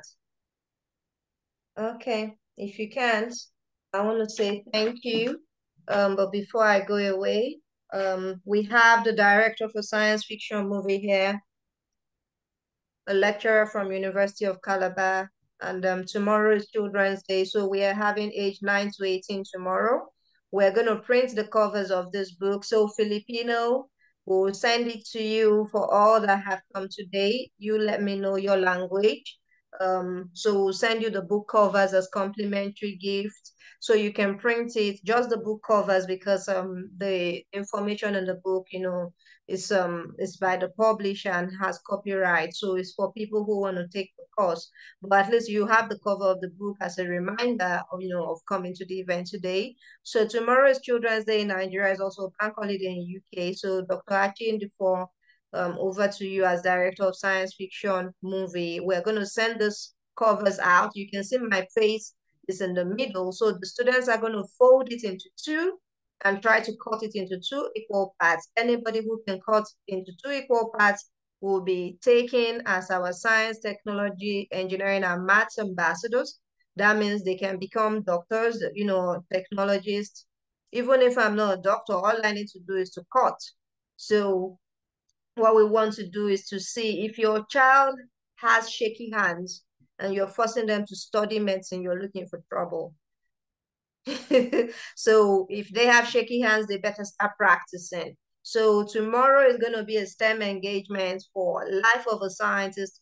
Ages 9 to 18 are going to hear what it is like to be a scientist. Please let us know that scientists are real people. I am a scientist. I am a neuroscientist. I am Black. I am female. I am a scientist. I'm intelligent. I'm not a celebrity. I'm a scientist. So I always tell people there's a difference. And that's why Welcome Trust did I'm a scientist, get me out of here. So I'm a celebrity, get me out of here is there. But when I was speaking to the students, I came second. I didn't win the award. But since the program, I've been the one speaking to science students all over the world. And I'm grateful to the sponsors. And it's been about 6 years now. I've been speaking to students all over the world. The only painful thing is that there are not enough Black students. And I did meet a Yoruba person and I asked, oh, I'm Yoruba, so that's good. So you now know that there are scientists who are Yoruba, and it says, oh, I'm not Yoruba, my ancestors are Yoruba. I wanted to cry. This is a British-born child saying his ancestors are Yoruba, and I don't understand what you mean by ancestors. I have parents, I have grandparents. I don't know why you say my ancestors. So ancestors is like, I don't know, it's not rude, but you need to let us know where you're from so that we can start teaching you your mother tongue. So for a Black child telling me, it's like saying I'm not part of you. I mean, I've taken pains to teach all the science students. They've done competition and I was a judge. I was a judge and I was so close to tears because Asian children could not even write the assignments, probably because of language barriers. And I was fighting that, look, Black and Asian students need to know. All they ask is, tell me something fun about science, and they can't write it because they can't speak in English. The Black ones will not even bother. So some wrote their names and I have to fight. So I'm part of the education committee at the British Pharmacological Society. We are rewriting the British curriculum so that healthcare can be targeted at the health of Black, Asians, white, red people, Native Americans, British Caribbean, whether you are the Yoruba, your ancestors, or you are Yoruba, well, Yoruba, You know, we eat the same food, whether it's your ancestors who cooked it or my mother who cooked it. You know, these teenagers know how to talk, and some of them are asking me about what's the best medication, that there are so many medication, you know, for abortion, which one is the best? And I'm like, excuse me, what class are you in? And the funny thing is that their science teachers, so-called science teachers, were asking me questions that I didn't expect them to ask. But because Dr. Tucker and I talked about this, Scotland is like a minority region. Science students don't get enough opportunities like science students in England. If you are in certain areas, you suffer. For example, if you're in Calabar and you're in Lagos, you know that there are two different places. So if you're going to work as a doctor, you might prefer Lagos because, you know, you want to be close to the airport, you want to be close to center of attraction. So we need to do more to attract healthcare workers, science students, and all sorts. I couldn't get the person P-Smart to speak, but I'll let Dr. Achium talk about science fiction and her experience in recruiting. You know, I've done translation. We just need students that can act what we are saying. Hello? Dr. Stephen, are you able to speak? Oh, I thought I heard him speak. Okay, Dr. Achi, over to you. Okay, greetings everyone again. And for those who just joined us, we appreciate you coming around. So thank you very much, Dr. Yewande, for this opportunity. My experiences so far, I've met with some students in the university, trying to see how I can co-opt them into the science fiction team. But a lot of them are shy, okay? You know, most of them, because of the background they come from, when you call them out to come and do something like that, they'll tell you they don't have any handset, they don't have an iPhone and all of that. So for a few of them, I brought out, that was last semester before the exams. It was very close to the exam, so they were a bit, you know, they were not very ready because they were preparing for the exams. So I had a handful of them, you know, do something very little, and it was shabbily done. So we've just resumed. I'm trying to see how I can galvanize support again and then see how I can gather them to, you know, do something much more befitting, because as far as I'm concerned, what was done last time was very shabby. But I think when they have settled, we just resumed about 3 weeks ago. A lot of them have not reported and they have not resumed. So when they resume, I'll think of what to do. I'll, you know, be with them myself and maybe hire a professional who can do something much more befitting. So that's what I have been able to do for now. We did a video, Dr. Yewande, I shared it with you. It was not really something to put out there, but I believe that very soon we'll do something else and then bring it on board. So thank you very much.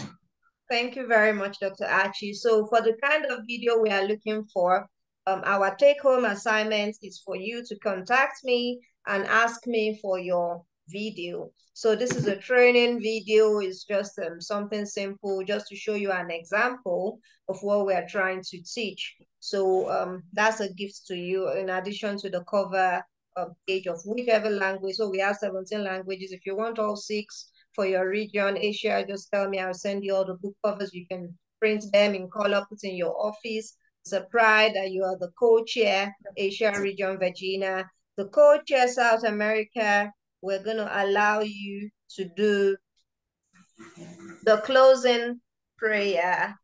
Sorry, before you go, hello, Dr. Yewande. Yeah. Yeah, Dr. Achi. I heard you say something that you're starting something very soon. I didn't follow the end of what you said. What exactly? Okay, you are breaking. In the course of your presentation, you made mention of you starting something and I should take notes. I didn't quite grasp exactly what you said. Sorry, you are breaking. So maybe you can type it in the chat room. So yeah, I want to try and see. Okay, so we've had enough from Africa and Asian region. Now we see that we all have common issues affecting us. So I would let, oh, Otumba Shodia has gone. I was hoping Otumba will be able to give vote of thanks.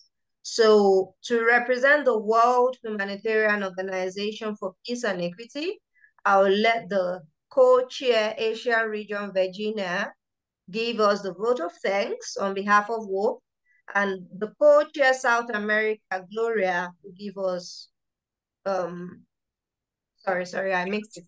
Virginia will give us the closing remark, and Gloria will give us the closing prayer in local language. So Virginia in Filipino, closing remark, and we will pray in Brazilian Portuguese.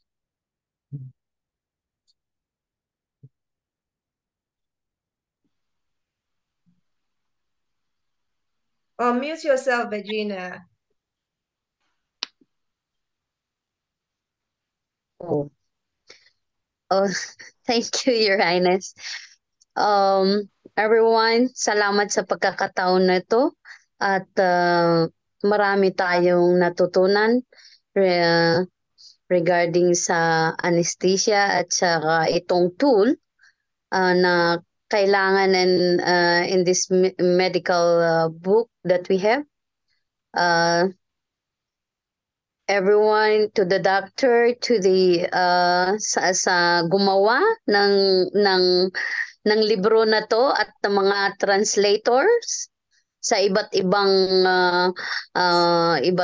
mundo, iba't ibang lugar sa mundo. Salamat lahat sa inyo.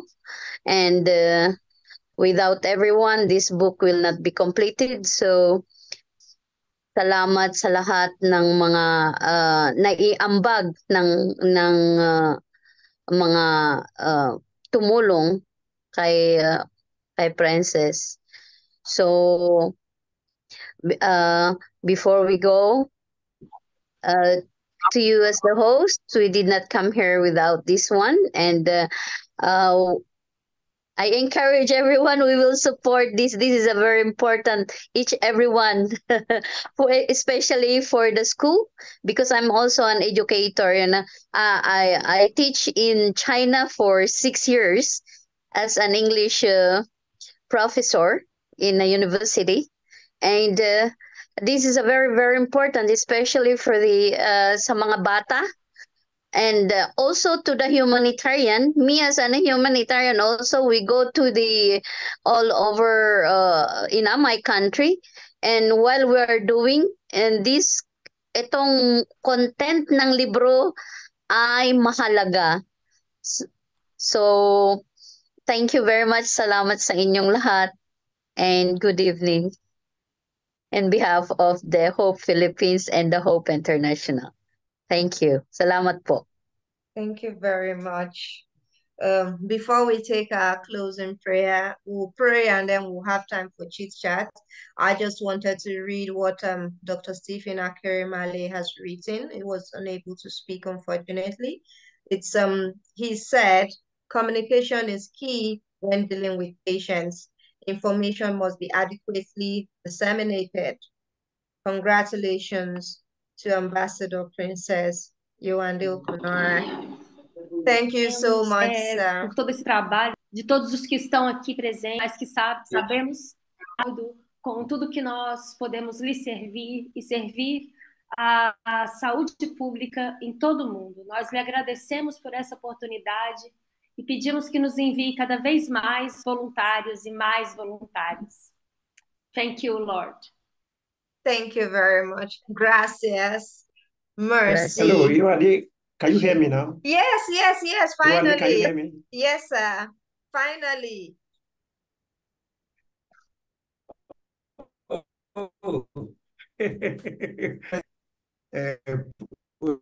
Breaking. I just want to give an example. I want an example as an anesthetic that has to do with ability to disseminate information very well. You know, you go to the ward to see a patient, a baby that needs to be operated as an anesthetist.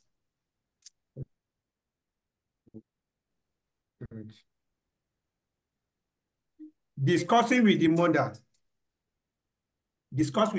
that this baby is not supposed to eat some hours before surgery. The mother will be nodding her head as if we pass across, but unfortunately, because of language barrier, she did not totally understand. So she will give the baby maybe water or food, and in the course of the surgery, we discovered that it's either we don't do the surgery or we encounter a lot of because of aspiration.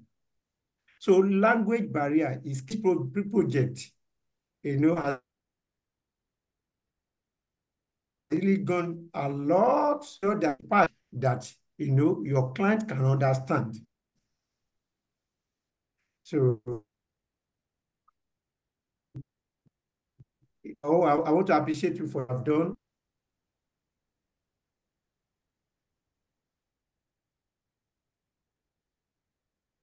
Thank you very much, sir. I'm privileged. For those that don't know, Dr. Stephen is from Nigeria. The population of Nigerian trained healthcare workers in this meeting is 50%. Whether they speak in Yoruba or Calabar or Igbo. The people from South America, Gloria and one other person came from South America. I'm so happy and privileged to have met you all. We all met on LinkedIn probably, or somebody gave me your number on WhatsApp. But I'm happy for the support I have received. And some people, when they see me and they ask me, are you sure you're a widow? And then I ask them, how do widows look? So there is this impression that if you're a widow, you must have a sore face. And no, no, no. My late husband was a chief pharmacist and I'm an anesthetic pharmacologist. So I'm a healthcare worker, irrespective of my emotions. I keep my emotions at home and I go to the hospital or care home and I do my job. And when I get home, I can be a widow. But everybody knows Dr. Yewande, when I'm speaking, I'm a speaker. After this meeting, I might remember, oh, if my husband was alive today, was his birthday, maybe we could have gone, and then maybe I can start crying. But I have a project I do for widows in Benue State. They give them free fertilizer. They plant food, and they supply. Even they had a harvest, and they always pray for me. They don't. They're not healthcare workers. They are widows. They are farmers. But because they found out I was a widow and they were so happy, they were asking this Dr. Yewande, all this work she's doing, I'm scared. I think she's a politician. She just wants to give us free things. And after the election, she'll run away. And they said, Dr. Yewande is not a politician. She's a widow like you. And, that brought them. Well, unfortunately, their coordinator is not able to join today. They're in the heart of Nigeria. They're in Benue State. So the Idoma language we're trying to do is for these rural women farmers, we are going to build a hospital for them.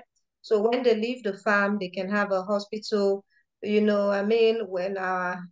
my second in command is from Idoma, speaks in British English, and these farmers can't speak in English, they speak in Idoma, how does he expect to treat them even if we have a free healthcare?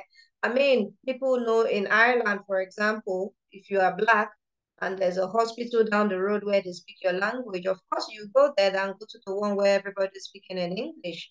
And people are beginning to realize this. Even on the NHS, if you ask for food, you see food according to your region. They ask you, do you want, is it masala? They want this, they want Caribbean, and I'm not Caribbean, I'm Nigerian. They just say, well, that's what Black people eat, Caribbean rice. Okay, bring it if Black people are eating it. So healthcare is beginning to change, but we know that healthcare is not Marriott and Marquis. Healthcare is not Sheraton Hotel. So if I give you potatoes with no, full English breakfast and all of that, you're not here to eat. You're here to get well, and I'll give you the kind of food the hospital is meant to give you. So if you have problems with your hospital because your patient says your services are poor, you've done a great job as a surgeon. You've done a great job as a nurse, even if you're a cleaner. But the patient is saying your hospital is bad because the sweet potatoes was served late, or your nurse was disturbing me, or I'm not happy because the nurse was black. Close down the hospital. That's not going to happen.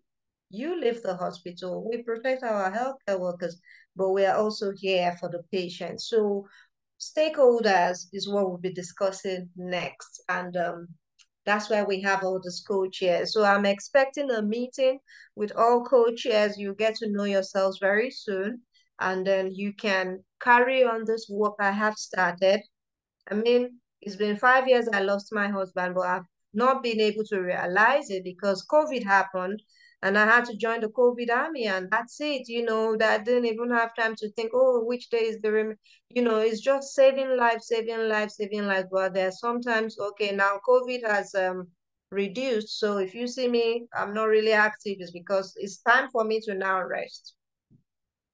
You know, it's now time for me to take a break and say, yeah, so I'm a COVID responder. If COVID happens again, God forbid, then I carry my bag. So when you're in emergency services, be in emergency services. When you're in the operating room, you know, don't be here and there as a healthcare worker. It's going to lead to physician burnout, nursing burnout. I'm happy that Virginia has joined us from Philippines. I'm happy to have joined you from England.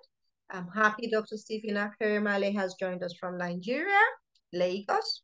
I'm happy Dr. Achin Dufon has joined us from Calabar. I'm happy Dr. Rohit Gupta has joined us. We cannot turn on our cameras. I'm happy Dr. Rohit Gupta has joined us from India. I'm happy Adiola Folorunsho has joined us from USA. I'm happy Gloria Mora Alves has joined us from Brazil, representing Mexico and South America. I'm happy Demoluwa Toyin Joseph has joined us from Lagos, Nigeria. And I'm happy Huawei P Smart has joined us. And you didn't say your name. Princess Fadekemi was here from Ife. Sumbane Ishodia was here representing my royal family. I'm happy for the people that joined from Malawi. Jacinta, my translator, who dropped off. I'm happy for all languages represented. And so I will say the 17 languages again, and we'll clap at the end. So get ready to unmute your mic and share your video. So I will start. United Kingdom English has been translated to 17 languages for the purposes of healthcare, especially anesthesia and surgery. UK English has been translated to US English 1, French 2, Spanish 3, Brazilian Portuguese 4, Italian 5, German 6, Filipino 7, Chinese 8, Turkish 9, Arabic 10, Bengali 11, Hindi 12, Yoruba 13, Hausa 14, Igbo 15, Idoma 16, and Chichewa from Malawi 17. Let's give a round of applause to these healthcare workers and translators. Amazing. Buhay ka, Princess. Congratulations. Well done. Congratulations. That's amazing work. Congratulations. Yeah. Thank you very much. So nice one. The next in-person, thank you, Gloria Gracias. The next in-person event is going to be live at Akaribo Palace Hall, Shagamu. By the grace of God, I will be there to launch all African languages. And from there, we will have South America. Gloria and the team, get ready. South America are going to have theirs, and then North America. So I'm starting my charity tour. It has started today. It's good we're all here so that when you see me in your region, either online or in person, so all co-chairs be in charge of this event. Adiola, my co-chair for North America, is from Ecuador, which is South America, So I'm happy to make you a co-chair for North America. So can we clap for Adiola Folorenshaw, a registered nurse who is now co-chair for North America. Co-chair for South America is Gloria Mora Alves. She's into natural medicine. Wow. Our co-chair Thank you. Our co-chair for Africa is Dr. Ezekiel, Dr. Emmanuel Ezekiel from Malawi is not here at the moment. So representing Africa now, we have Dr. Achin Dufon, University of Calabar. Our co-chair from Asia, we have Virginia from Philippines, from the World Humanitarian Organization for Peace and Equity. And of course, for Europe, my humble self and Dr. Tokwa, Scotland. Scotland is more tilted to the European side. So my second in command is Scotland, trained surgeon, Nigerian trained surgeon as well. And the second person is in Ireland, Irish Indian, and in Liberian, Switzerland. And my humble self, your latest International Human Rights Commission ambassador for Switzerland. I am the founder of the project, and I'm happy to be your co-chair for Europe. Perfect. Wow. It's a pleasure.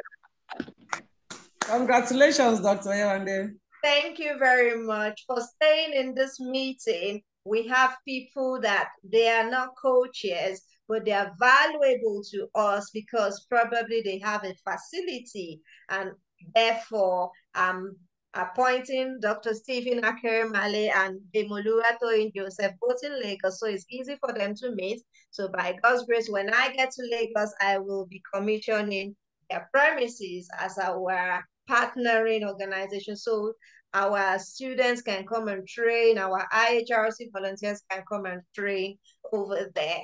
And finally, when you put all this thing and package it together, there are people that are going to approve it and say, I'm sorry, Dr. Yewande, it's a great work, but we can't let it into the market because of all the things you're saying. She started with us, but she couldn't stay till the end.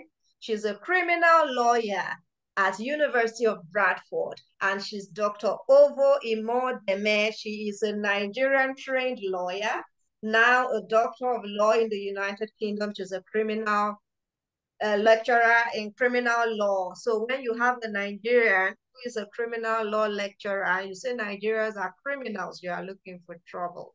Dr. Ovo is not here, so I will make Dr. Ovo, you know, when we start something like this, we need a lawyer to protect us so that if I don't carry your patients, don't tell me that your patient has a right. And that's why International Human Rights Commission, you can't see healthcare workers working with you, because in healthcare, I can choose who will live and who will die.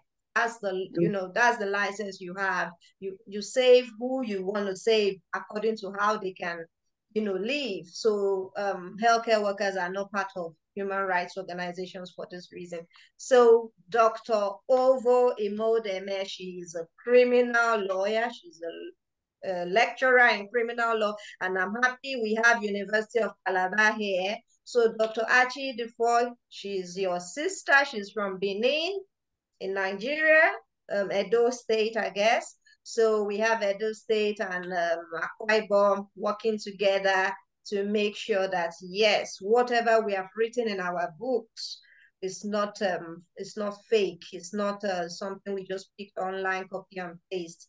There is no plagiarism. So she is going to be working with International Human Rights Commission volunteers. When you're doing this kind of job, you need to know what is a crime before you start. Saving lives sometimes can be a crime. So you need to know when to save a life and what kind of life you are saving. So if somebody is going to get on my plane and the person is a criminal and I kick him from my helicopter and it crashes, I'll be given an award, and then somebody's trying to kill you for killing somebody. No, if you want to attack my patient, I'm ready to do anything.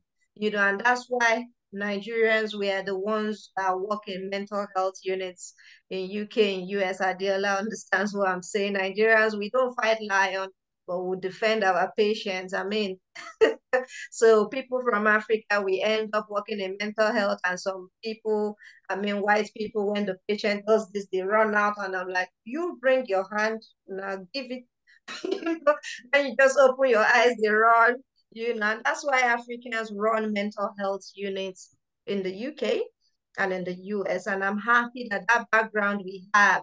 We've seen all sorts of patients in Africa before taking our bags and saying, I'm going abroad. So we have the grit, we have everything it takes to be successful. Please let us use this program as a way to communicate to ourselves and to improve our patients' lives. I'm still unable to get who PSmart is, but I'm so grateful to you for coming here today. Thank you so much. Yes, Adiola, congratulations. And she's the latest addition of the Air Ambulance Project. And Demoluwa Toyin Joseph did not mention that she's part of the Association of Canadian Nurses. I know she was in Canada for a nursing conference. She didn't say that. So we're all going to work together. And please, if you have a hospital, let us know. All I have is a medical research institute, which I do comfortably from. You can see me here. All I need to do is to get information, give me a date to come to your laboratory, and I can do the research I want to do, take blood samples from the operating room, take it to go and do high performance liquid chromatography, and carry my bags. I'm going out again for another research. I remember somebody seeing me at Luth one day and said, Dr. Yewande, what are you doing here? Have you come to do research with LUT patients? I said, I don't have time for LUT patients. I came to see a friend. So when people see me in their hospital, they ask, vampire, you've come to collect our patient blood and go and do research and present in America. And this gave me problem in Rwanda. Yes, I'm doing a great job, but you know that there are Africans like me that hate me because I'm telling people what I saw in Africa, or I'm telling people what I saw in, UK hospitals. And that's why we have our criminal lawyer on board, so that we don't say what we shouldn't say. Or somebody translated something to me in Chinese and I put it on the website and the Chinese government is looking for him. I mean, these are things we need to be careful. We need to protect our translators, and that's why many of them are not here today. We don't want people to go back and meet them and say, oh, you are the one that translated this book. Comment should not be here to be full stop. I protect my translator. If you have anything to say, write to Amazon. Tell Amazon to take the book down. Don't talk to my translators. They don't speak to anybody but me. Please let us learn this. I mean, for me to bring out 17 languages, I wanted 20, but I tried my best. So we have 17 today. To God be the glory.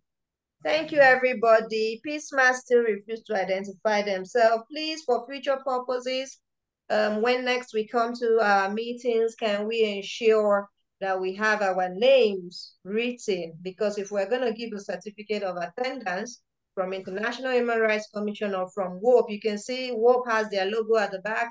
She's going to report back. I have them here, and your name is PSmart. We don't issue certificate of attendance to PSmart. So to God be the glory for a wonderful event, and au revoir. Congratulations. Thank you, Regina. Congratulations. Thank you, Adiola. Bye, everyone. Thank you, Gloria. Bye, everyone. It's so nice to be a part of this. Okay, see you again tomorrow. Bye, love you. Thank you, Your Highness. Francis, good night. Okay. Thank you, thank you, thank you. Thank you, everyone. Thank you all. Thank you all. Bye.